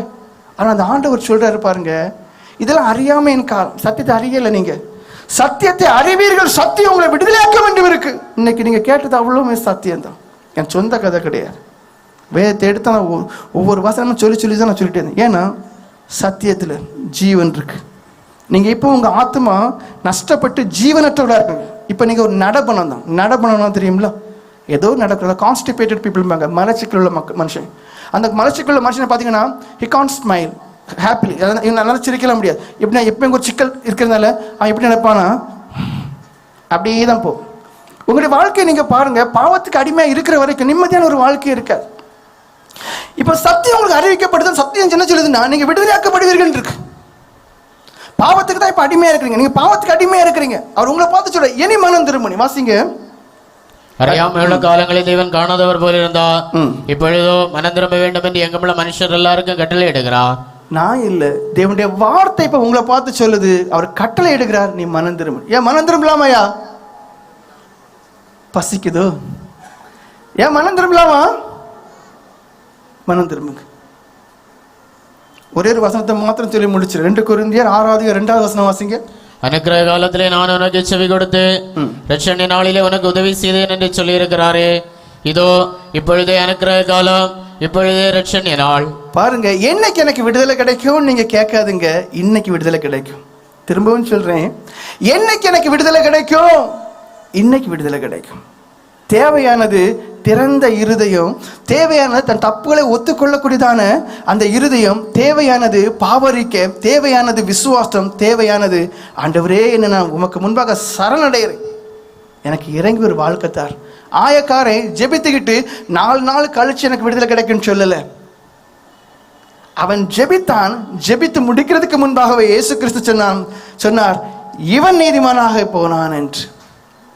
வலதுபுற கள்ளன் என்னையும் நினைச்சுக்கிடுங்கன்னு சொன்ன உடனே வார்த்தை வெளிப்பட்டது, நீ இன்றைக்கு என்னோட கூட பரதேசில இருப்பான்னு. இங்க வேதம் சொல்லுது, இன்றைக்கு இப்பொழுது இது நீங்க விடுதலை பெறக்கூடிய நேரம். விசுவாசிங்க. அவிசுவாசியா இராதே என்று தேவன் சொன்னார். விசுவாசியா இரு. அவிசுவாசத்தை கடிந்து கொண்டார். உங்களுக்குள்ள இருக்கக்கூடிய அவிசுவாசம், சந்தேகம், இருமனதை கடிந்து கொள்ளுங்க. தேவன் இந்த இடத்துல கிரியை செய்யக்கூடியவராக இருக்கிறார் என்று விசுவாசித்து என்ன செய்யுங்க? எல்லாரும் மனம் திரும்புங்க. பாவரிக்கைக்கு இடம் கொடுங்க. கொஞ்ச நேரம் ஊக்கமா ஜெபம் பண்ணுவோமா? ஊக்கமா ஜெபம். கர்த்தர் உங்களை ஆசீர்வதிப்பாராக. ஆமென்.